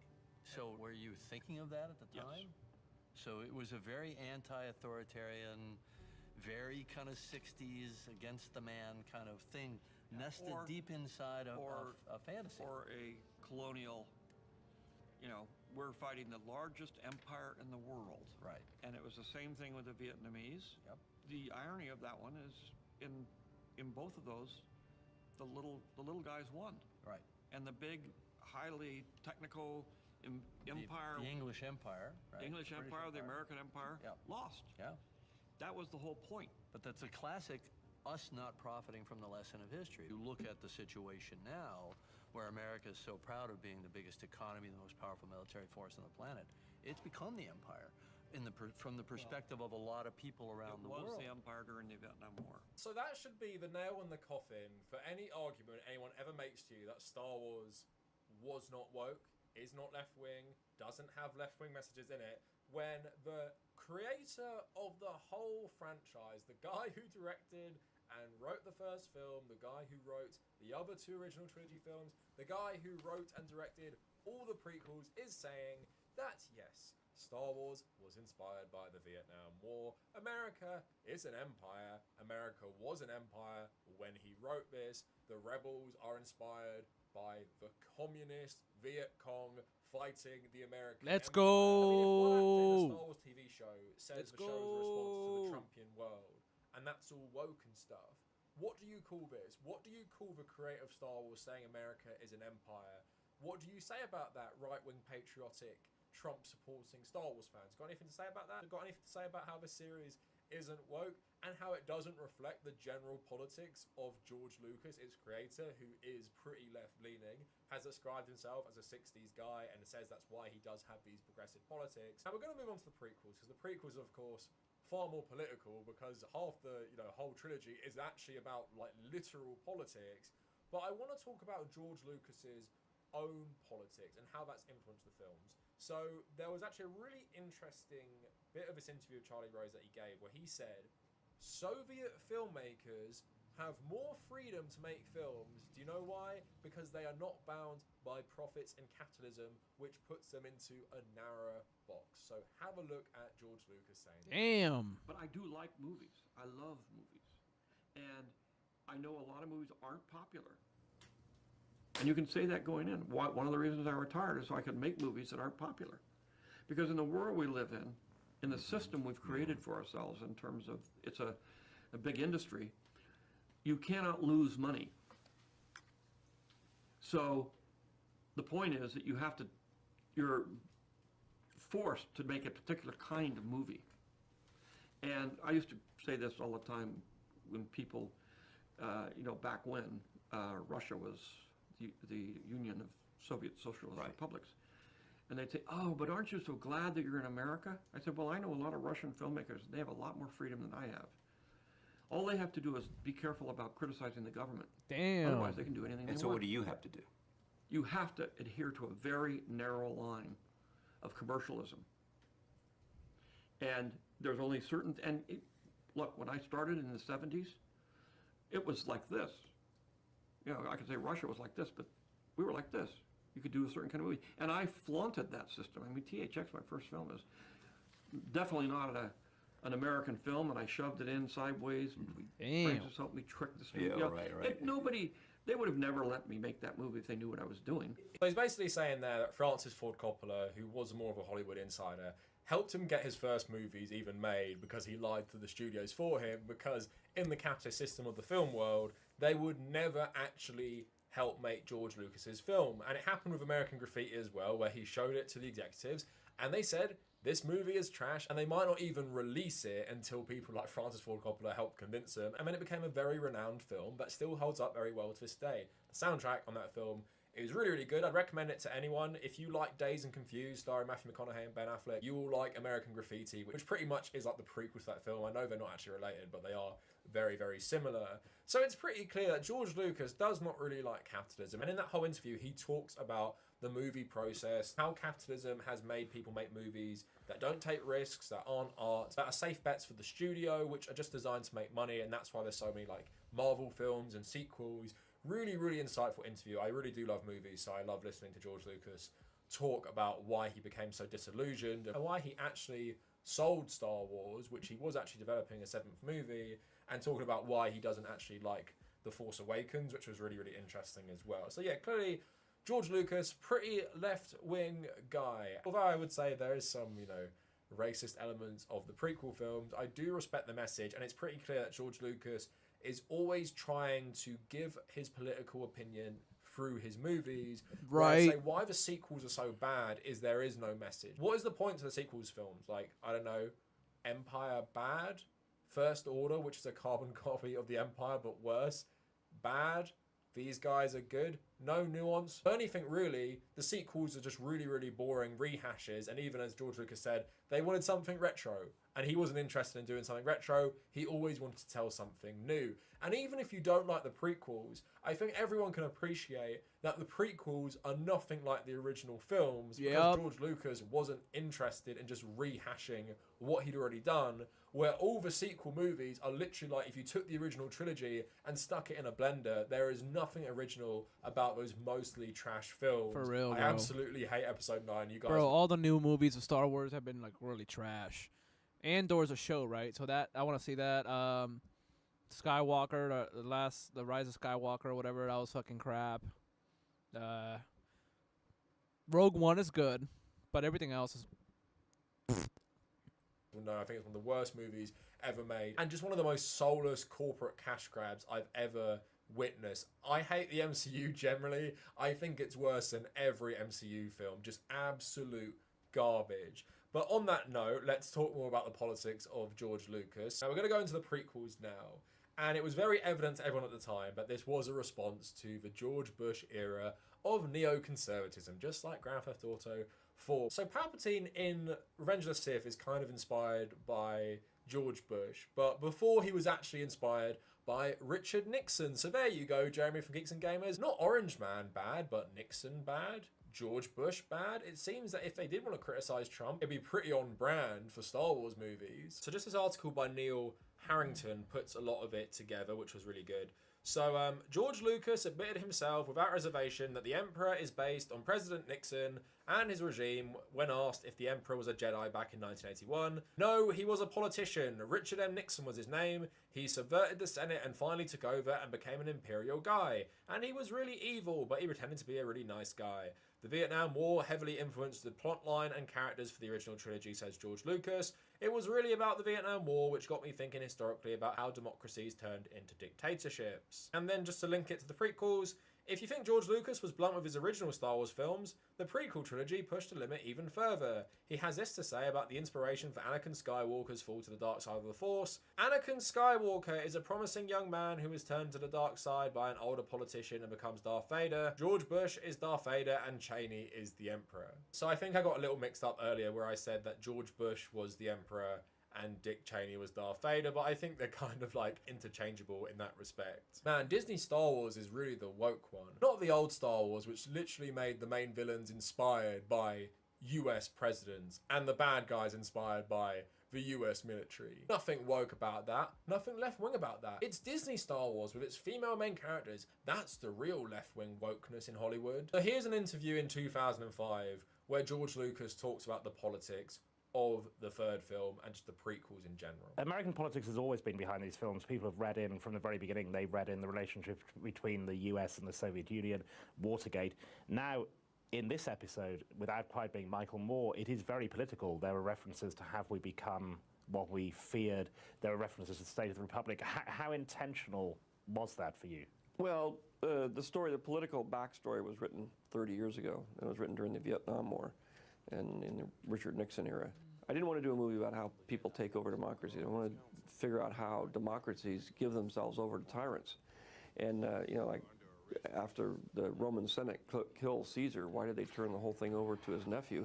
You know, here's an interesting thing about democracy is if you don't treat it well, if you don't do your job, especially if you're a representative in the Senate or the Parliament or whatever, you know, the whole thing can go awry because if you're always bickering and not agreeing on things and doing the people's work who elected you, a tyrant will come in and take over and do it for you because the people want to get the job done. And they will tend to go where the person who's got the most leadership is. So there can be no doubts about George Lucas's own politics here. There can be no doubts about what, I guess, political side he's on or what side Star Wars has generally been on under George Lucas's direction, because there seems to be this narrative that Star Wars only went woke when Disney bought them, and I would say the complete opposite. I would say Star Wars has been sanitized of all its political edge, apart from some elements of Rogue One and of course some good stuff from the Clone Wars, which I still feel is influenced by George Lucas since he helped develop the animated show, and Dave Filoni is essentially his own apprentice. But the sequel films have nothing to say. Can you imagine Rian Johnson coming out and saying, yeah, Kylo Ren is based on Donald Trump and the First Order are the American military? How do you think that would go over? But George Lucas did say that. Imagine how crazy anti-SJWs would go if they were around in, I don't know, 1977 or 1999 or 2005 when George Lucas made all these comments. But even at the time, there were comparisons in the media between Episode 3 and George Bush. And there was a good article I wanted to read about after they showed it at Cannes Film Festival and the reaction to it. And I think the interview we just heard was just after that. And I do think it's funny they say Michael Moore, because George Lucas said in the interview with Charlie Rose that he did want to be like the first Michael Moore. Like if his film career didn't really take off in mainstream Hollywood, he just wanted to make documentaries which told stories about America. So Hey. May 16th, 2005, CBS News, Sif invites Bush comparisons. So at the Cannes premiere on the night of May 15th, actors in white stormtrooper costumes paraded up and down the red carpet as guests strolled in. Lucas said he patterned his story after historical transformations from freedom to fascism, never figuring when he'd started his prequel trilogy in the late 1990s that current events might parallel his space fantasy. As you go through history, I didn't think it was going to get quite this close, so it's just one of those reoccurring things. I hope this doesn't come true in our country. Maybe the film will wake people up to the situation. Lucas never mentioned the president by name, but was eager to speak his mind on US policy in Iraq. Careful again to note that he created the story long before the Bush-led occupation. When I wrote it, Iraq didn't exist, and he's talking about the war of Iran. We didn't think of Saddam Hussein as the enemy at the time. We were going after Iran, using him as our surrogate, just as we did in Vietnam. The parallels between what we did in Vietnam and what we're doing in Iraq now are unbelievable. So obviously he makes references to Rome and Caesar, and of course it's pretty easy to see the parallels between Revenge of the Sith and the fall of the Weimar Republic. Chancellor Palpatine, you have this big fire at the Jedi Temple. Essentially what he does is the Reichstag fire so he can persecute and get rid of all the Jedi, just as the Germans did with all the communists after the Reichstag fire. So George Lucas was clearly trying to tell a political, woke, lefty story with the prequels, which the press talked about at the time, because it was obvious, right? It was obvious. And only if you're an anti-HW right-winger would you watch these films and think there's nothing political about them, despite the fact there is like literal space politics in these films. But this is just a snippet, right? I'm not doing like some deep dives analysing everything to do with all the Star Wars films. It's just like a very surface reading, and someone who knows a fair bit about like film history and George Lucas and, you know, this type of cinema coming out of the 60s and 70s in America. But I think it fundamentally shows that obviously Star Wars has always been telling a political story, has always been telling a left-wing story, has been inspired by communist movements, have been inspired by anti-conservative, anti-war movements in America. Again, not very subtle if all the press are talking about it when you release your movie. Maybe you could miss it in the original trilogy and see it as a more like standard good versus bad, using the classic old Hollywood trope of getting British people to play the villains. So maybe you could think, oh, it's actually the British Empire. I understand how you could miss that. You cannot miss it with the prequels at all. And it's hilarious that Jeremy from Geeks and Gamers would even say that it's Disney that are making it left wing. It's Disney that are ruining it. When all the best political commentary was done when George Lucas owned. Oh, that's Jeremy from Geeks and Gamers. I thought that was the critical drinker or whatever, a critical alcoholic. The franchise, even the Clone Wars, which was mostly aired when he owned Star Wars, that had the best political commentary. And the Clone Wars goes massively into the politics of war and humanizes the separatist side. So I feel like that's very effective and does show the series has always been left wing. And like I said, I find it hilarious that it's now they are turning against Star Wars for political reasons. When Star Wars has never been more sanitized for its politics, this is when apparently it's gone woke and left wing. And I'm actually happy that someone involved in Andor came out and said it is a response to the Trumpian world, because this is what Star Wars is. Star Wars is a response to contemporary politics. And she didn't say it's a response to Donald Trump, the Trumpian world. The Trumpian world could be a stand-in for like the Randian world, like this hyper-capitalist, objectivist society we are still living in, which really was unleashed in the 1980s. Absolutely no problem with her saying that. When you actually read the interview, it's pretty clear it's not a response to Donald Trump himself, and it's going to be lots of shades of grey, just like Rogue One, and really talk about what it means to be a rebel and how much you have to sacrifice of your own self to achieve these political goals. Again, people whining about Star Wars going left wing is absolutely ridiculous. Star Wars was better when it was left wing. Star Wars would be better if it returned to its roots of actually criticizing real world political issues or using them as inspiration for its films, because that's what George Lucas often did so well. And regardless of what you think of the Star Wars movies, especially the prequels, you can't deny the actual story was a good one. Even if you don't like the films, you think they look bad or the acting is bad, you can't deny the story was actually good. And there has been so much lost because they didn't have any interest in bringing Lucas in any capacity. Conservatives, please just get some critical thinking skills. there is no shame in liking stuff made by the other side of the political spectrum.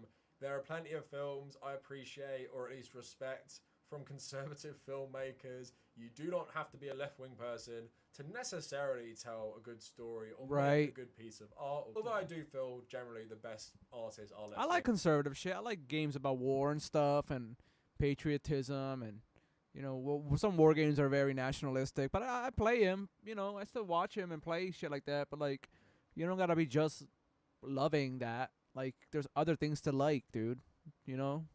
Because you have to challenge the status quo and challenge like the systems that govern us. But yeah, there are conservative movies I like. No shame in me admitting that. Maybe you guys can do the same. Instead of complaining that everything has gone woke and it never used to be woke, it's a modern thing. Despite the fact that even if Star Wars was criticizing Trump, George Lucas literally said Palpatine was inspired first by Richard Nixon, then by Dick Cheney, and Darth Vader was inspired by President Bush. Anyway, thank you for listening to my video. Thank you, about woke Kavernack. Star Wars. Oh, we Let me know love what you. you guys think down in the comments, and if you made it this far, thank you for watching. We love you, Homester. All right, let's move on. How to coup any country. The last video of the day, and then I'm gonna go, I don't know. I'm gonna go hang out with my son or something. How to coup any country.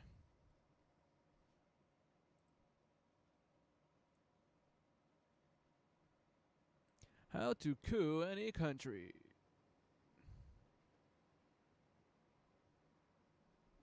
Let's start it. Hello friends. Welcome to a not-so-ordinary guide. Before I begin, my lawyer has suggested that I make these two disclaimers. Number one, this is a work of satire. This does not constitute real advice, and I do not advocate for the overthrow of any sovereign states. Number two, any firearms used in the course of this video are replicas. If anyone from the British government is watching, JK, this is a gag. Please don't send anyone to my bloody house. All right. Whoa, bro, he's got a gun!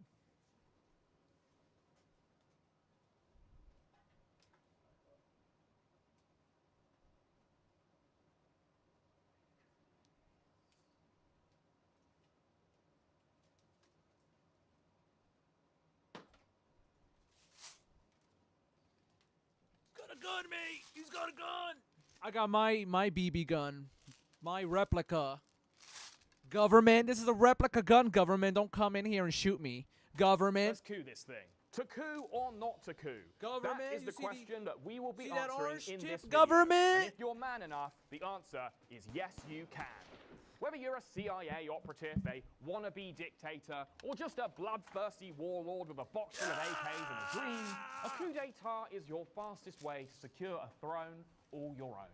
There's no election, there's no line of succession, and really, fuck there's elections. cooler than being able to say you stole a whole goddamn country at gunpoint. Of course, a coup is a high-risk, high-reward strategy. There are no prizes for second place. There are winners and there are dead guys. Successful coups have been on the decline for the last 50 years, and that's because most of them haven't followed my foolproof 7-step plan. I have conducted a pretty much rigorous statistical analysis of everything that can be considered a legitimate coup attempt since 1945. I've crunched the numbers, assessed the assassinations, and rummaged through the regime changes to create this guide. Let's see how we can avoid being cooed in the future by listening to this guide, which will tell us how to avoid the enemies. Because all the enemies will be learning from this coup guide, obviously. How to do a coup in 7 easy steps. Uh-oh. Look, I'm going to level with you. If you are dead set on coupping your own country, your chances for victory are not good. Out of all 989 global coup attempts that I have personally assessed, around 444 were successful. Now, that is a 44.83% success rate. And if you like those odds, then hey, you might be just the kind of guy who can make a coup happen. But the successful coups are weighted towards the distant past. 1955 to 1975 was the golden age of coupping, and successful attempts have been in stark decline ever since. Throughout most of the 21st century, your chances for triumph were lower than they ever have been. That's the bad news. The good news is that recently, successful coups have been on the rise. Bully for you. And if you identify and manufacture the correct conditions for your coup, then your chances rise considerably. Coupping a country is a lot like buying a house. The fastest way to get one is with someone else's money. So it's best to get your coup pre-approved by a regional power, America! or at least controlled by their secret service. America! Trump, listen to me, dude. Help me. Help me coup a country. And then I will do what you want. But you gotta help me coup a country first. And you gotta let me establish communism in the country. You can't kill me, though. You can't kill me. This way, it will be easier to sell it as a popular revolt, rather than the bloody, body-strewn power grab that it may well become. For the last 60 years, America has been the best coup partner a budding dictator could ask for. 69% of US-sponsored coups succeeded during the Cold War. Yup. Almost all of them targeted democracies. Nice. America is truly the Ronaldo of regime change. I mean, just look at their track record.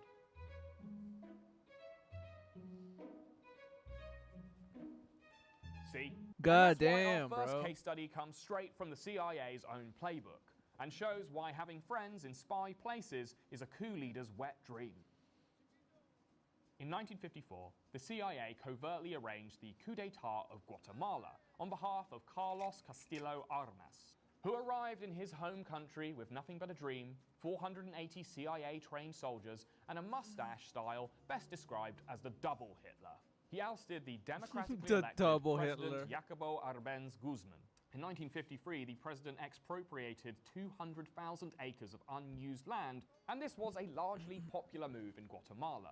This land reform redistributed all this uncultivated land to approximately 100,000 peasants. But this policy was less popular with the United Fruit Company, who owned most of the land. No, no, no. Specifically, its majority shareholders, John and Alan Dulles, two American brothers who also happened to be Secretary of State and Director of the CIA. Oh, you're fucked. Carlos's CIA-funded forces invaded Guatemala from Honduras and first suffered some pretty gnarly setbacks. But sabotage and the veiled threat of US military intervention swung it for the cousters.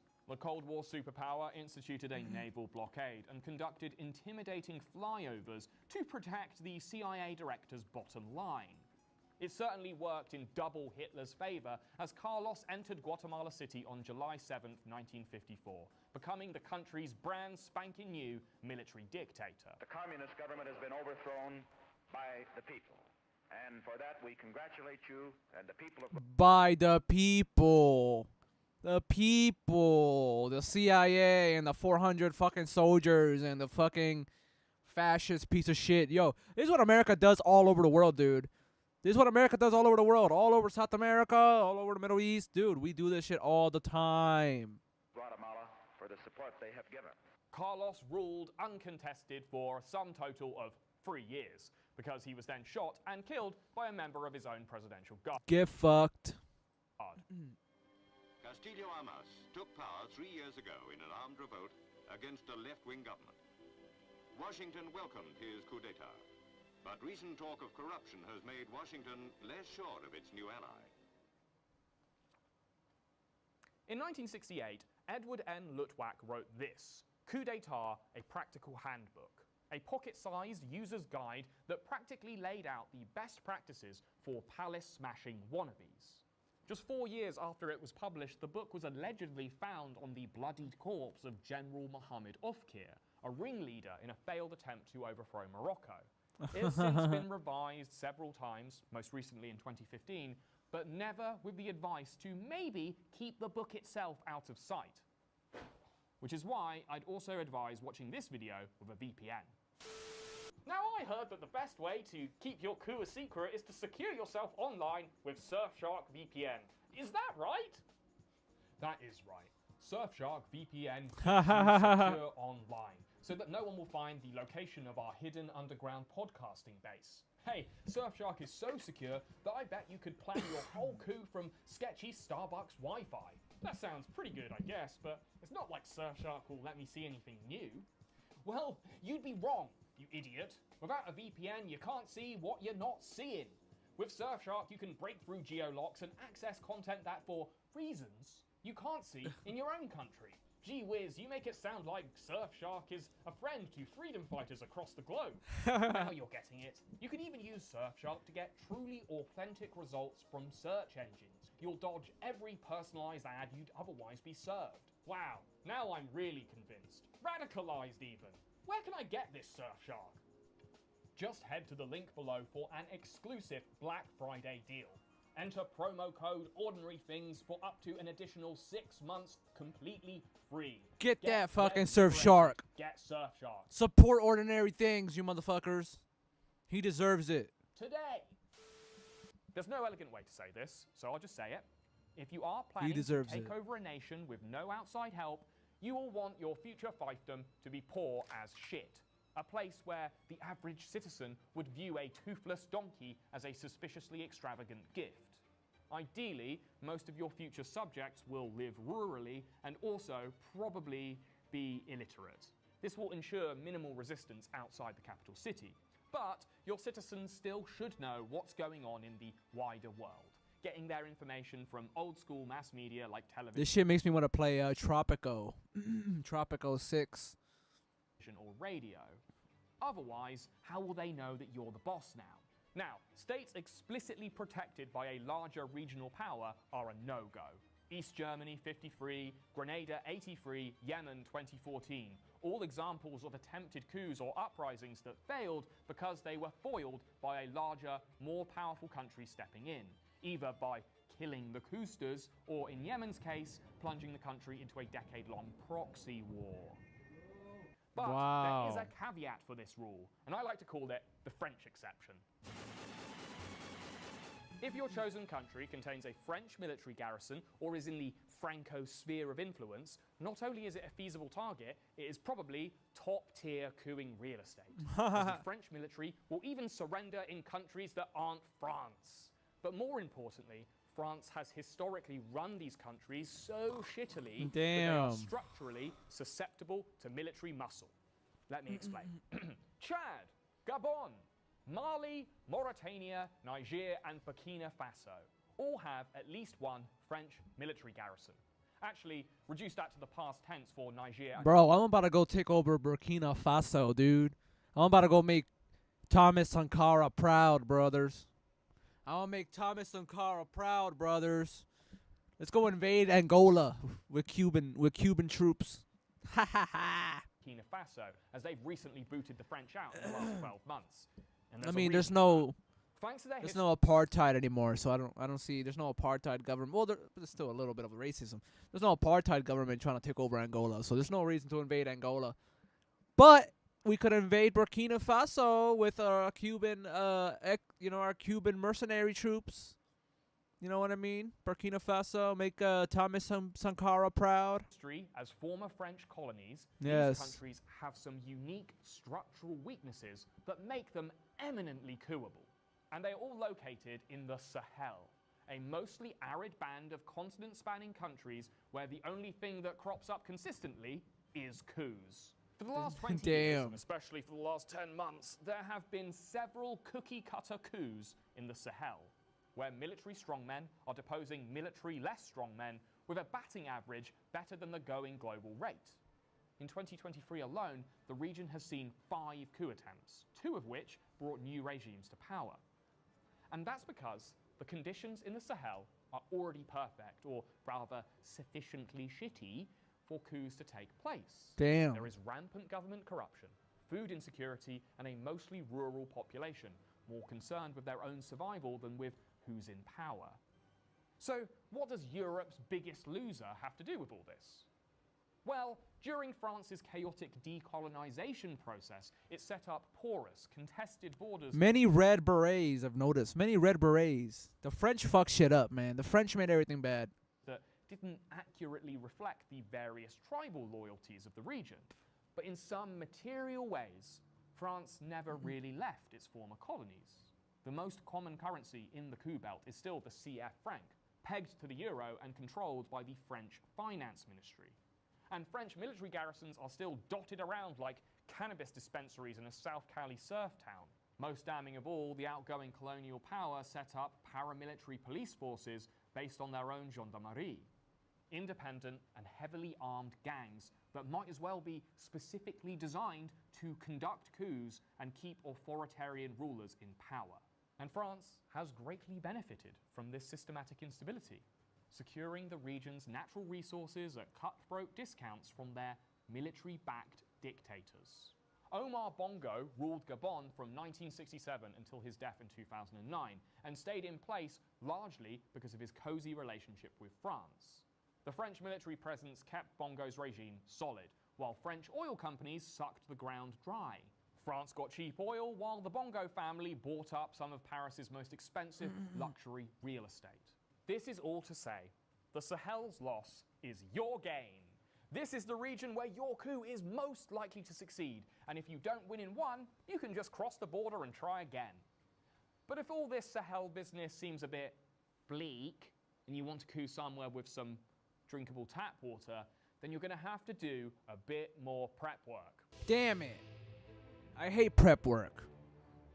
Fuck. Just because you'll be skipping the election portion of coming to power, that doesn't mean you won't be campaigning. This is the vegetable eating portion of regime change before you get to move on to the delicious bloody slab of A5 Wagyu that is staging the coup itself. On September the 11th, 1973, the democratically elected Salvador Allende was deposed in a US No! Dude, that guy was awesome, bro. Salvador Allende. That guy was awesome. I can't believe America. That's why I fucking hate America sometimes, man. We did this. We killed good government for no fucking reason. We are ruining the world. And also, Salvador Allende is like related to, he's related to, that actor from The Last of Us, Pedro Pascal. Pedro Pascal is related to Salvador Allende. It's pretty cool. Salvador Allende was deposed in a US-backed coup. This coup really had it all. The theatrical flair, the speed, the efficiency, and the bombing of a presidential palace with a fighter jet. But before the country got to this point, it took years of prep work, and this is what you should be taking note of. The first thing you're going to want to do is grind the economy to a halt, or at least convince the business-owning class that that's what's going to happen. In 1970, US President Richard Nixon and immortal Lich King Henry Kissinger agreed that Allende's new socialist government had to go. According to notes written by CIA Director Richard Helms, they wanted to make the economy scream. The US cut Chile off from international financial institutions like the World Bank and the same shit they're doing to Cuba. Wow. Inter-America Wow. Development Bank. All while copper exports plummeted and global inflation roared. The CIA also covertly funded the devastating 1972 truckers' strike, which froze the transportation of goods in the country, leading to nationwide shortages and even greater inflation. The Chilean government was forced to turn on the money printers to prevent a total collapse of living standards, sending inflation soaring by 333%. God damn. Allende's once popular administration now looked pretty creaky, even to those who still supported him, while those that didn't only saw an opportunity.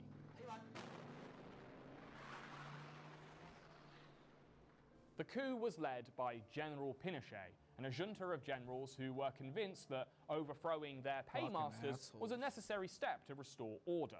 He ruled for nearly 16 years, during which he executed thousands, tortured tens of thousands, and embezzled millions. Say what you will about Pinochet, but when opportunity came a-knocking, he smashed the door off its hinges with a welcome wagon. A screaming economy, the threat of foreign intervention, and political polarization are all telltale signs that your coup could be victorious. When you do show up on the TV and announce that you're the big man now, you don't want people's response to look like this. Who the fuck is this guy? It should look more like this. Oh, this fucking guy. So before you do your coup, you're going to have to make a name for yourself. You know, get videoed building a bridge, kissing some babies and handing out food and bars of soap to the poor and stinky. You need to be subtle though. You can't be completely anonymous, but you also don't want to make it obvious to the current leadership that you're campaigning for their job. Hugo Chavez took a novel approach to fixing his anonymity problem, using a failed coup to get the attention of the Venezuelan public. In the early hours of February 4th, he led 5 army units to seize Caracas military installations and stormed the presidential palace. I'd give this coup 10 points for style and a generous 4 for strategy. You see, there was a little uncertainty over which military units had actually switched sides. When an armoured vehicle attempted to ram the palace door down, they were attacked by guards who had foreknowledge of the coup. 3 presidential bodyguards were killed, and the president himself hid under an overcoat and eventually escaped. At least 143 people were killed during the active stage of the coup. It was a messy, drawn-out affair that ended with Chavez's arrest. But the establishment forced him to appear on television, telling him to announce that the coup was over in the hope that he could quell the chaos, which he did, but he also used it as an opportunity to address the public. Oh shit. Nosotros acá en Caracas no logramos controlar el poder. Ustedes lo hicieron muy bien por allá, pero ya es tiempo. The unpopular establishment had just given the cocky Chavez an opportunity to campaign. Oh After a shit. brief stint in jail, he continued his charm offensive into electoral politics. He was democratically elected president, much to the annoyance of the United States. Oh shit. He turned a failed coup into a spectacular Damn, bro. He politics the shit out of that. That's crazy. success. But he is the exception rather than the rule. Many a military siege has failed because generals overestimate their popularity among the portion of the population that aren't paid to salute them every morning. In 1961, France was in danger of being couped itself, as the country was divided over how hard they should continue to crush the French colony of Algeria. After nearly 7 years of war with the National Liberation Front, President Charles de Gaulle was sick of it all and was basically prepping to grant the colony independence. Most of France agreed, but someone had forgotten to ask these 4 retired French generals. Supported by a few army units, the generals made a big deal out of capturing key sites in Algiers, winning the support of some French settlers and basically no one else. General Charles broadcast a radio message announcing the takeover and attempted to recruit the military in France to their cause. The fact that the generals failed to get the party started in the actual country that they were coupping was a massive, obvious failure. President de Gaulle quickly condemned the generals on television and arrested any potential collaborators, unifying the country against the coup before the smell of coup had wafted across the French border. Notre rôle et notre place en Afrique compromis. Et par qui? Hélas, hélas, hélas. Le putsch de général was très shit from a strategic perspective. How these guys ever became generals is anyone's guess. Then again, they were generals in the French army. Think of your coup like a hand of poker. Army generals are your aces, Air Force bosses. Unless your capital city is coastal, then they could be more valuable. Then you've got your jacks, your heads of security services or paramilitary leaders. All very useful, and just one or a few of these could be a winning hand.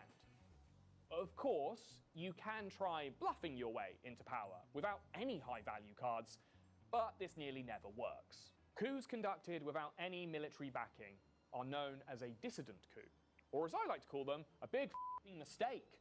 Out of all 989 coup attempts in our dataset, 293 could be classed as dissident coups, and only 25 of those were triumphs. The line between a dissident and military coup is also often quite blurry. Of those 25 successes, 14 could still be classed as partly military backed. This data alone should be enough to dissuade you from going the dissident route. But this has become a bit of a let's say, pertinent question in recent times, as a few demagogic dimwits have bet it all on a pair of twos. America, 2021. Brazil, 2023. Both terrible attempts. But they were both so shite that they did at least give their leaders some plausible deniability. You don't fight like hell, you're not going to have a country anymore. When you storm the palace with a bunch of unarmed, unemployed losers and no generals on your side, you kind of haven't even done a proper coup. You've just organised a shit rave for cards in your country's seat of power without providing any porta potties. Insurrectionist, look up the word. Are you going to follow the guy who's naked, tattooed nipples? Making a play for the palace with just one general in hand is really cooing by the seat of your pants. Your chances are slim, but the power you win will be better, as there's fewer stuffed shirts to share it with. Obviously, it massively helps if you are that general, but even a little military clout can get you pretty far. In 1971, General Idi Amin led a coup while the incumbent President Obote was abroad, ousting him from power and securing himself a respectable 8 years of uncontested rule. If I found you not to attend cabinet 3 times without reason, you are out of government. Idi Amin might have played the game alone, but he smartly conducted his coup while his opponent was away from the table. Muammar Gaddafi made a similar decision, rocking up the palace steps while King Idris of Libya was receiving medical treatment in Turkey.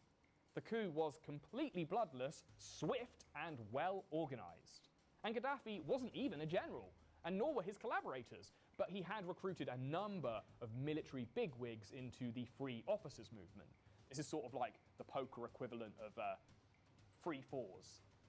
I don't know, I've actually never played poker. He served as chairman once he took charge, taking the chill title in order to show equality with the officers he had couped alongside.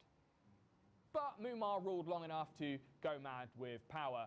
Well, it was either that or brain poisoning from all the plastic surgery he got. And he was eventually violently ousted from power in 2011, where he was forced to become, let's say, intimately familiar with a bayonet.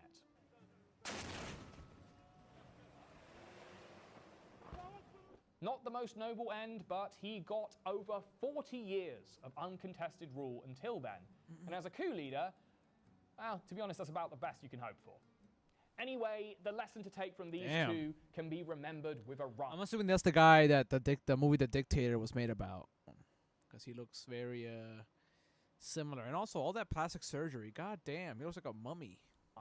If you're gonna make the one general play, try to make it while the incumbent is away. Obviously, the more generals that you've got, the better your chances, and the slimmer the deck that loyalist forces have to pull from. You can make a fairly strong play with just a couple generals.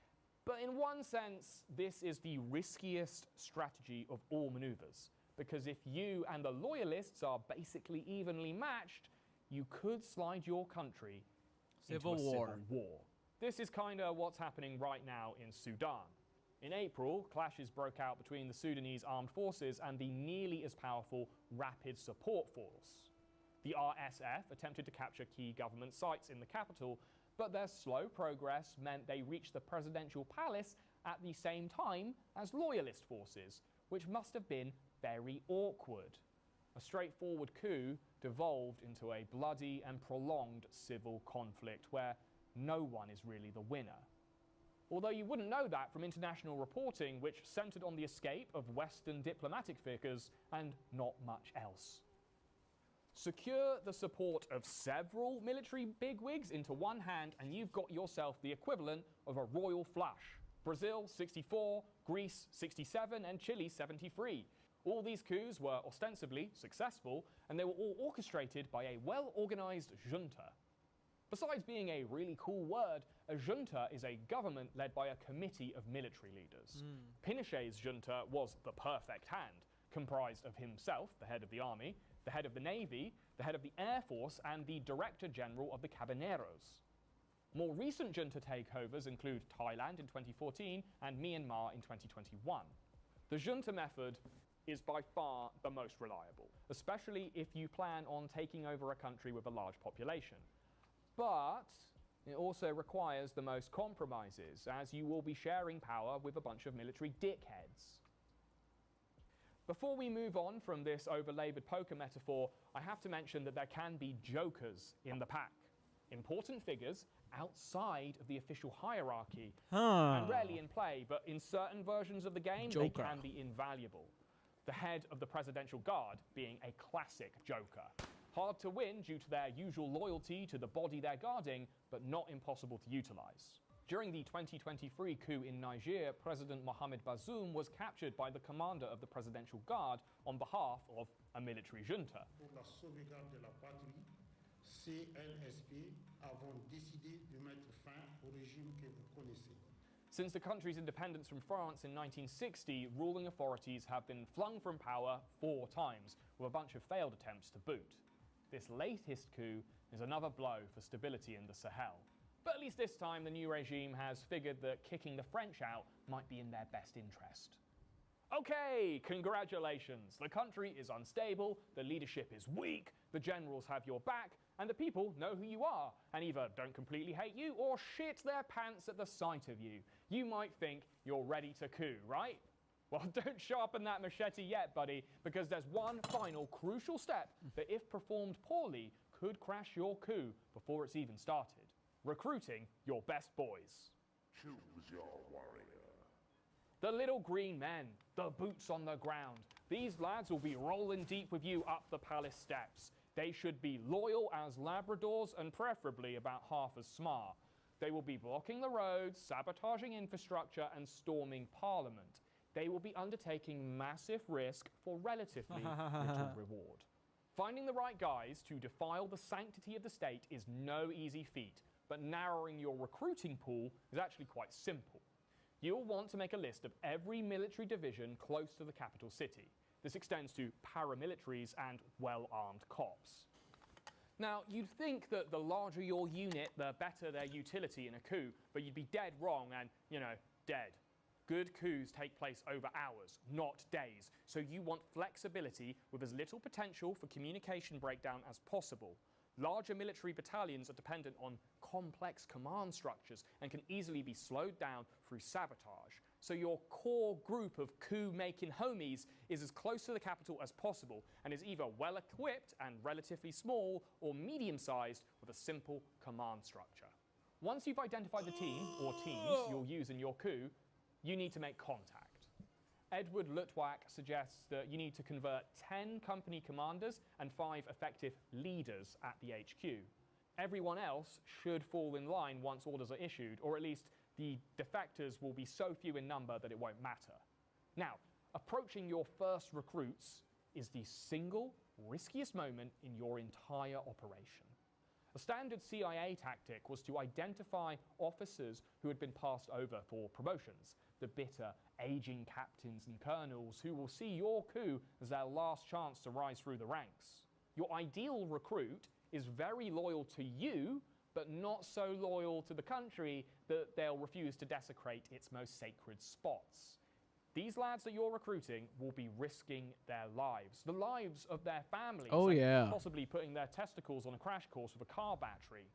They either have to be politically motivated to overthrow the very system they've sworn to uphold, or dumb and greedy enough to sack it all off.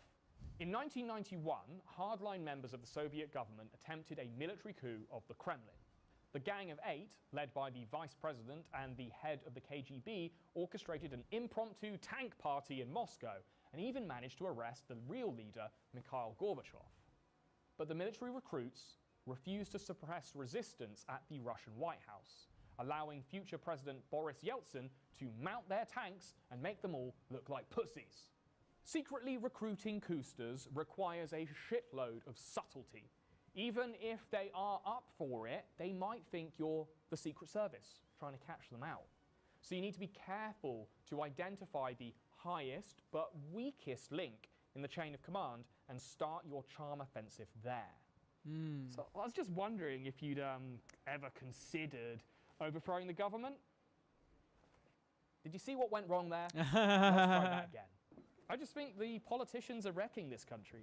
Do you ever think that maybe the protectors of the people need to restore order and take us back to our former glory? I'm in. Yeah. Much better. Extra points for appealing to the soldiers' nostalgia and personal desire for glory. Potential recruits should also be made to assume that their superiors have already been recruited. And as you recruit more members, this will have the added advantage of also being true. It will inspire confidence in the coup and prevent potential betrayers from reporting it, as they won't know who to trust. Some may even be too scared to say no. Still, they will have a lot to gain by betraying you, and will have a number of opportunities to do so. In fact, we have to just assume that a few of them will do just that. So you'll have to recruit in a very specific way to mitigate the damage of any leaks.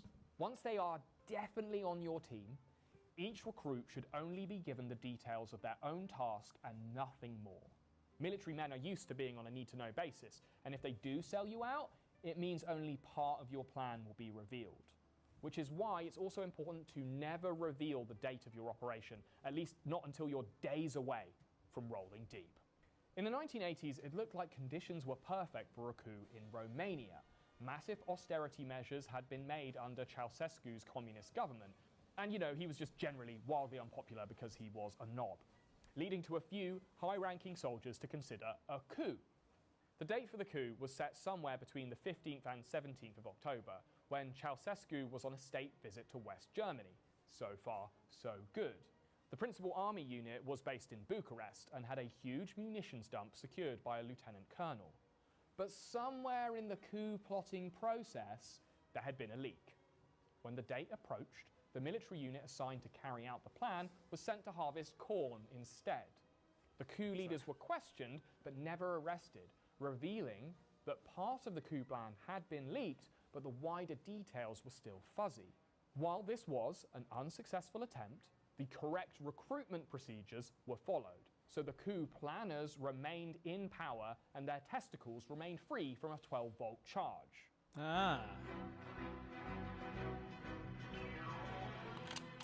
Okay, now for the fun part. The day has come. You and the boys are locked and loaded and ready to go. Time is of the essence, though. Coups are not like wars. There is no time to adjust strategy or send your men in waves. You either go hard or go home.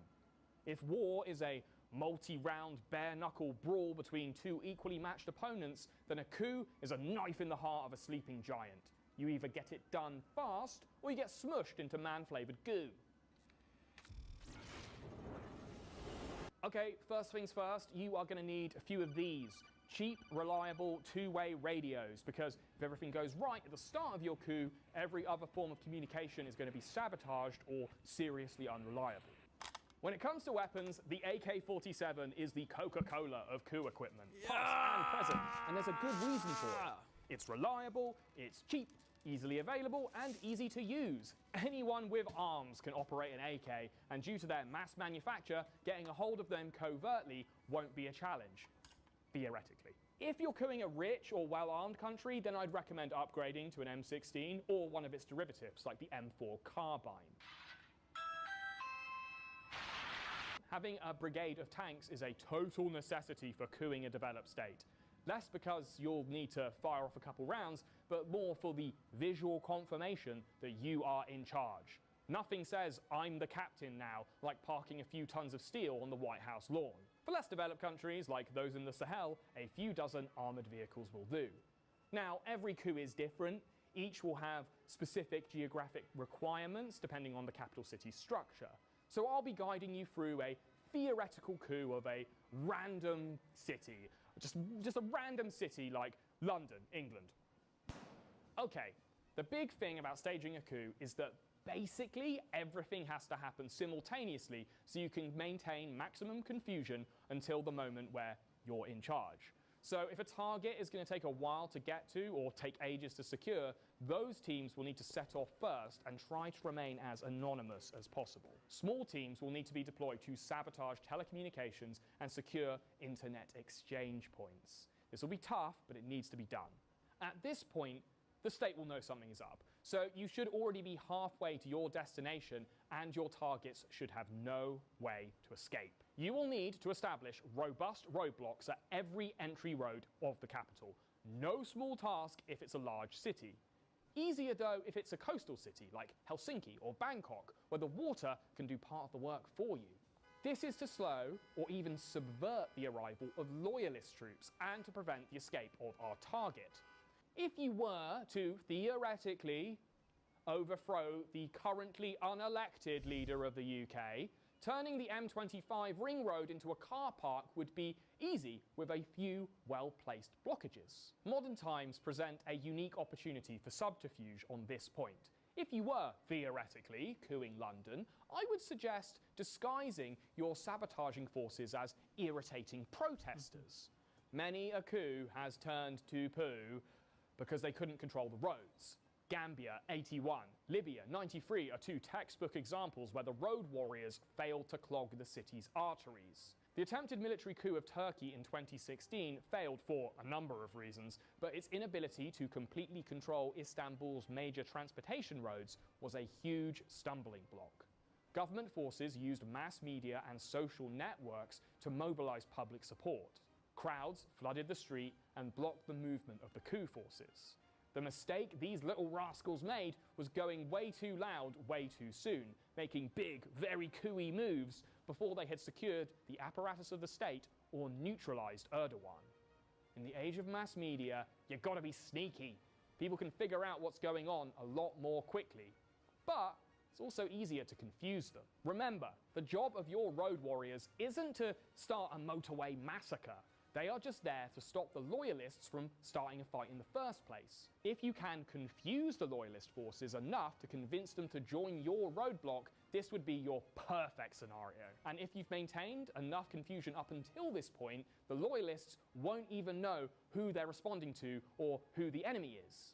This is probably what happened during Prigozhin and the Wagner Group's wacky road trip to Moscow in the summer of 2023. Loyalist roadblocks had no idea who was friend and who was foe, and just kind of let the paramilitaries through. Whether the whole thing was a coup or not is still kind of debatable, but the subterfuge that led to the showdown was textbook. You'll also need to halt train travel and shut down the airports. Trains are easy though. All you got to do is blow up some train tracks with a skeleton crew of protester-disguised coosters. Disabling London's tube network largely works the same way, and if you do it during rush hour, you'll be doing everyone a favour anyway. Airports are slightly trickier, as they can take a lot of time and manpower to overwhelm. If you don't have the resources to spare, the cheat code is to simply park a few armoured vehicles on each runway, and once you're in charge, you can just shut them down by executive order. Now, this should go without saying, but you need to be there. While coups can be conducted remotely, if you are not there to direct things, the line of succession can become fuzzy. There is always the possibility of a coup within a coup, where one of your trusted lieutenants may decide that, hey, on the day, that throne over there looks quite comfy. On October 26, 1979, South Korean President Park Chung-hee was enjoying one of his 10 monthly banquets with his closest advisors at the KCIA's safe house. However, festivities were cut short when the director of the KCIA, Kim Jae-kyu, rudely interrupted the banquet by shooting President Park in the chest. In the ensuing chaos, Kim shot a few other guests, arrested the surviving attendees, and started to contact various military figures in an attempt to gain support for his new regime. He started driving to the KCIA's headquarters when he suddenly diverted to the Army HQ instead, so he could secure their help in declaring martial law. If you've been following my coup guide closely, you will know why this was a grave error. Do your recruiting early and remain where you have most concrete control. Had Kim returned to the KCIA headquarters where he was the unequivocal boss, he might have clinched it. Instead, he walked straight into the lion's den of Army HQ, assuming that his own military appointees would just be on board with his impulsive act of regicide. They were not, and he was arrested, Kim is a case study in catastrophic coup failure. You cannot skip the military recruitment phase, as generals don't like surprises, especially messy ones that involve picking up presidential brain bits. Do not kill the incumbent, not if you can help it.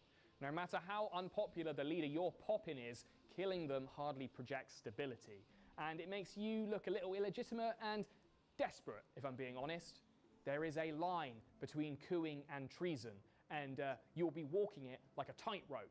Act too impulsively, and you might find yourself hanging from that rope, which is exactly what happened to Kim. He was convicted of treason and executed on the 24th of May, 1980. If only he'd learned from the guy he killed. Back when he was a major general, Park Chung-hee mobilized several army units and recruited senior military officers for his coup in 1961. He seized key public buildings across Seoul. The army captured the media outlets and shut every major transportation hub in the city, while the Prime Minister fled. There was some light resistance when the operation started, but rebels held the hills around the capital, firing on government positions and installations. If you've been paying attention, you'll be right in thinking this was a perfectly orchestrated coup. In fact, I'd say it's the gold standard. But there were challenges. The plot had been leaked in the early hours of the morning, giving counterintelligence command time to dispatch military police and arrest some of the likely culprits. Major General Park, however, was shrewd, moving to the 6th District Army HQ, where he took personal control and salvaged the plan. Now that is how you coup it.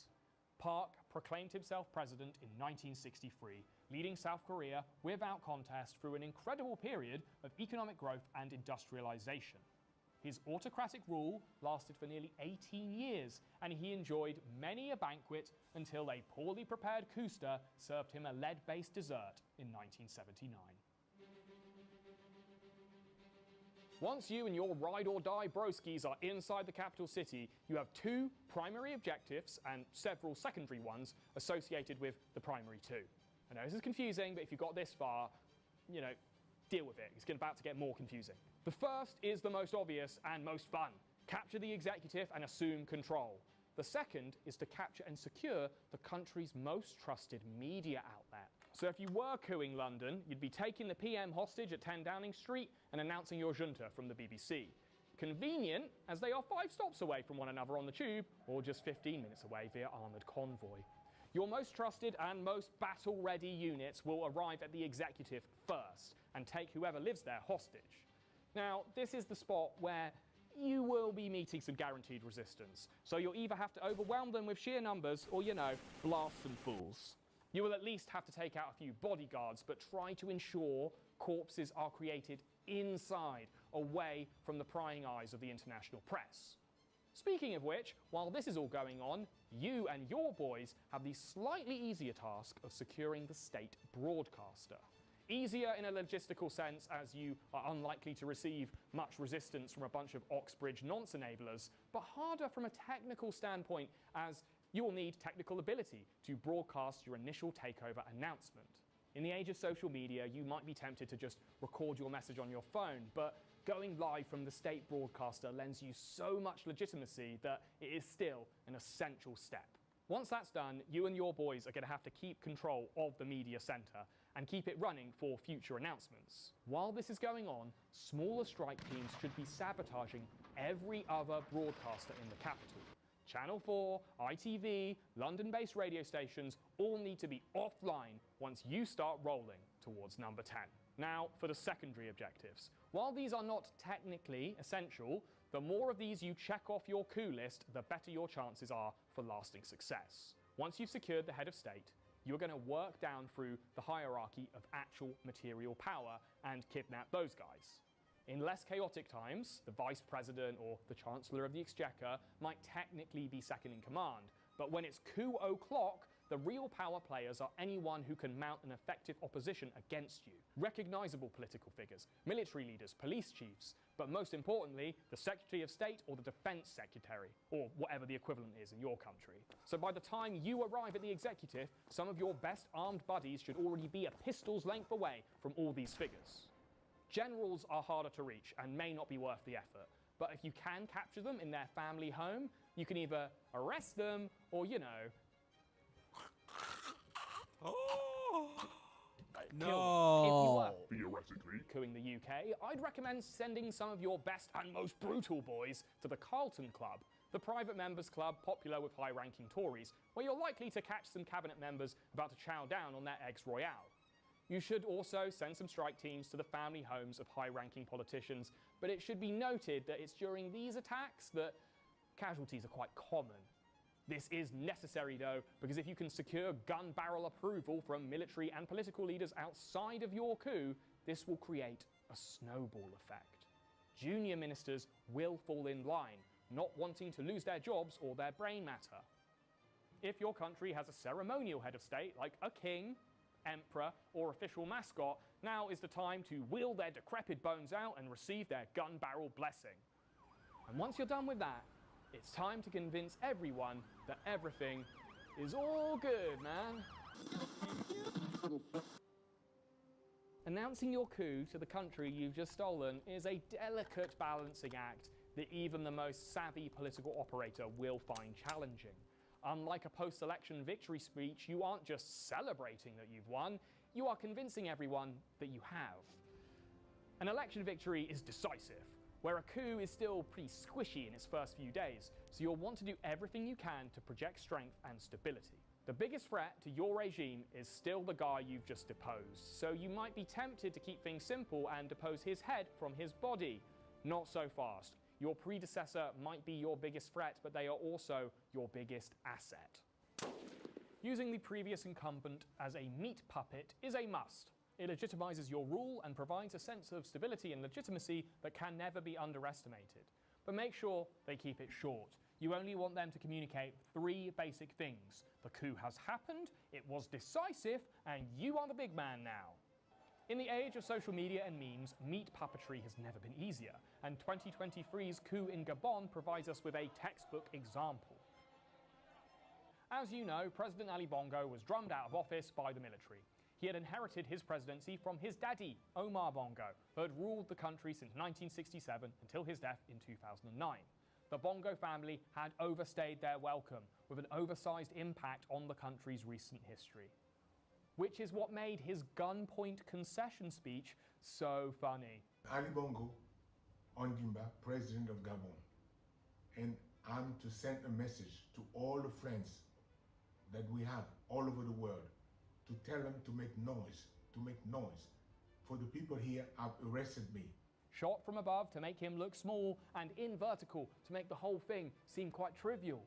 In just 42 seconds, a Gabonese dynasty was finished in the same format as a pimple-popping TikTok. Damn. He tried to get a quick rallying cry in there. To tell them to make noise.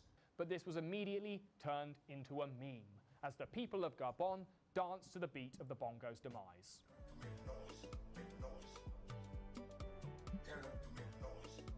Oh, damn. Now on to your first presidential God address. damn, If that's you've done it for the glory, this is your moment. Savor it. Yeah, your whole legacy's fucked at that point. If you've done it for the money and power, this will be a boring chore that you'll need to get out of the way pronto, but you will need to take the right tone.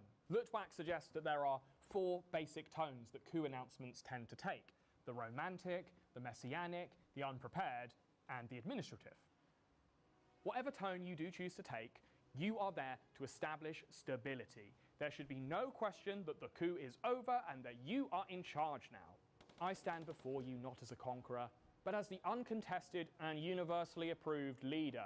All that conquering is in the past, done and dusted many minutes ago. The old leader is gone. It's out with the old and in with the you. This is inherently destabilizing, so try to associate your leadership with symbols of national pride and unity. This new regime stands strong and proud, like St. Stephen's Tower. It's refreshing, like a pint of lager from your favorite pub. My rise to power may have been violent, but in a cool James Bond kind of way, not in a Nazi Germany kind of way, which this country proudly defeated and hasn't stopped going on about since.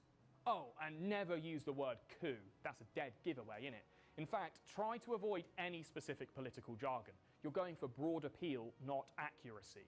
Instead, use easy-to-understand metaphors about new dawns, rebirth, and ships being steadied. Actually, use as many nautical terms as you can. A stronger hand was required to steer the ship through these rough waters. The previous captain was seasick, and I heard he was screwing the cabin boy in the poop deck. For the stupider viewers, it will be important to emphasize that this is not an invasion by a foreign force, especially if it was indeed funded by one. Rumors that Russia fueled my revolution are baseless, and those photos of me sunbathing with Putin are as photoshopped as they are erotic. You only need to subtly imply that resistance will be met with swift and bloody retaliation. A picture speaks 1,000 words, and images of tanks parked outside Parliament will speak 1,000,000. If there is any visible resistance on the streets, it is better to acknowledge its existence now, but imply that they are isolated instances that will be dealt with. There will be those who resist, who want to take us back into the past, but this new regime is like a bullet. It only moves forward. Your short-term aim is to enforce public order, so that in the long term, you can control the masses without physical force. So, in the material content of your speech, you will announce a curfew of the capital, shut down communications, and close all public buildings. Oh, and by the way, no leaving your home after 5. The internet will be inaccessible for the next 48 hours, so maybe try reading a fucking book for once. But not from the library, because they'll all be shut. All right, peace out. Damn, that sucks. Fucking yeah, mate, that is sick. Congratulations! If you followed every step to the letter, you are now the leader of your very own country. Commission some propaganda tunes, throw a party, and force everyone to enjoy it. And hey, make sure you have some fun yourself, because who knows how long all this is going to last anyway. Yeah, probably should have mentioned this earlier, but now that The coup trap. There's a coup trap. There's a thing called the coup trap. You might get couped yourself if you do a coup. Couped, you have drastically increased the likelihood that someone will coup you. This is a phenomenon known in academic literature as the coup trap. You have started a precedent for any other power-mad scamp with similar aspirations to you. Lucky for you, coup-proofing, in the short term, is relatively simple. First, announce some populist economic policies. Bread for the poor, circuses for the simpletons, and natural resource extraction rights for powerful business figures, or for America if they funded your shit. If there's any generals or political figures on your team that look a little crown keen, I would advise murdering them immediately. Actually, sorry, you're the boss now, so these won't strictly be murders. They will be extrajudicial killings if you want to send a message, or unfortunate window-based accidents if you do not. If we're talking long-term strategy, you gotta face facts. Most regimes that begin with a brutal military uprising tend to have the longevity of a lab rat. The current crop of coup leaders who can sustain a multi-decade reign can be counted on one hand. President Ma Basogo of Equatorial Guinea has been in power since he couped his own uncle back in 1979, but he's been fighting off coup attempts ever since. President Museveni of Uganda has held on to office since his badass Bush War in 1986, but by the look of it, he'll probably die in his office, literally. You may know that Myanmar's 2021 coup started like this, but it's hardly been a song and dance since then. Months before, the country held a general election. Civil where war. Aung San Suu Kyi's NLD won in a landslide, while the military-backed party performed poorly. The coup was a hissy-fit Hail Mary, which resulted in Aung San's arrest and the military's eventual takeover. While technically successful, 2021's coup is a textbook example of why coupping a country with a popular leader isn't worth the trouble. Since then, the country has been plagued by guerrilla warfare, sectarian violence, mass protests, strikes, and expensive suppression campaigns. Myanmar is a big country, full of brave, brilliant people who are just done with the junta's shit. At the time of recording, only 15 global heads of state have earned their position through a coup d'etat, and 7 of those 15 have been in power for less than 3 years.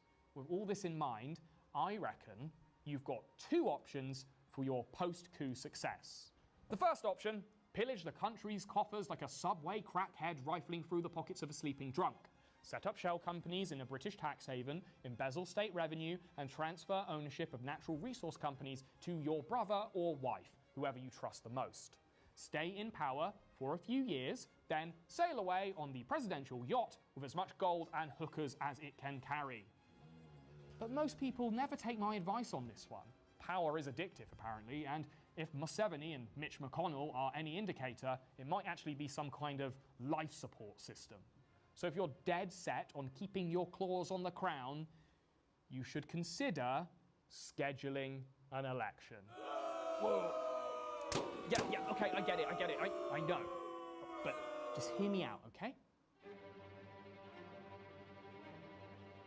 The best way to avoid the coup trap is to subtly transition your military dictatorship into a democracy. The 2013 coup of Egypt ended in the resignation of the democratically elected Mohamed Morsi.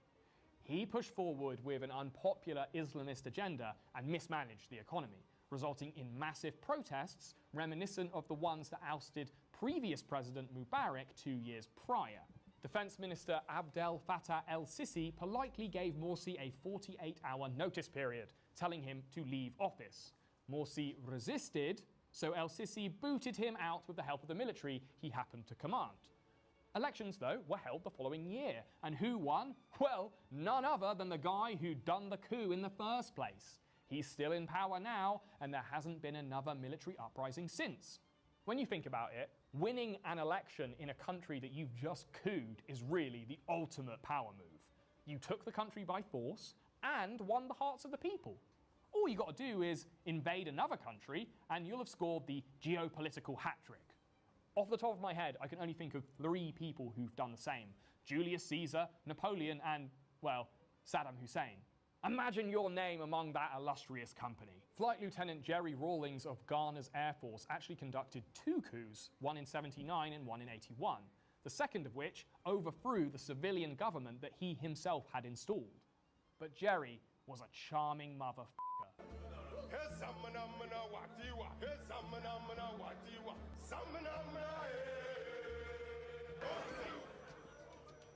Psalms in praise of me, please. Sing it in praise of Ghana and Africa, the black man.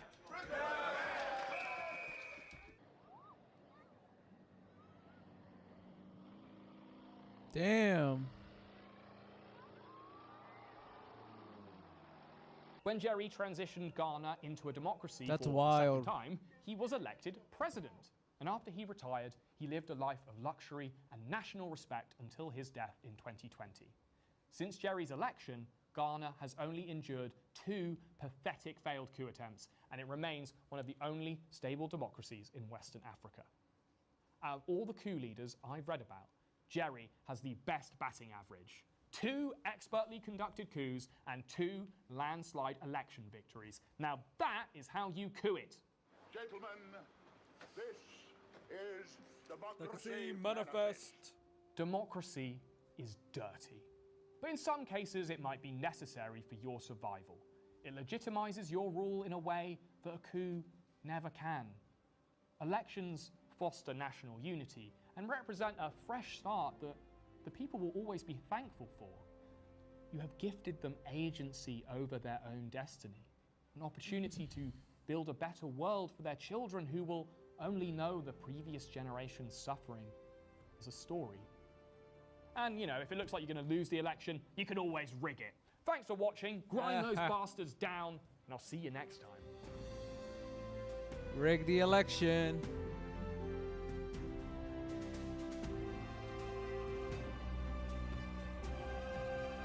That was good, dude. That was a good video. And I'll see you guys next time. Bye-bye.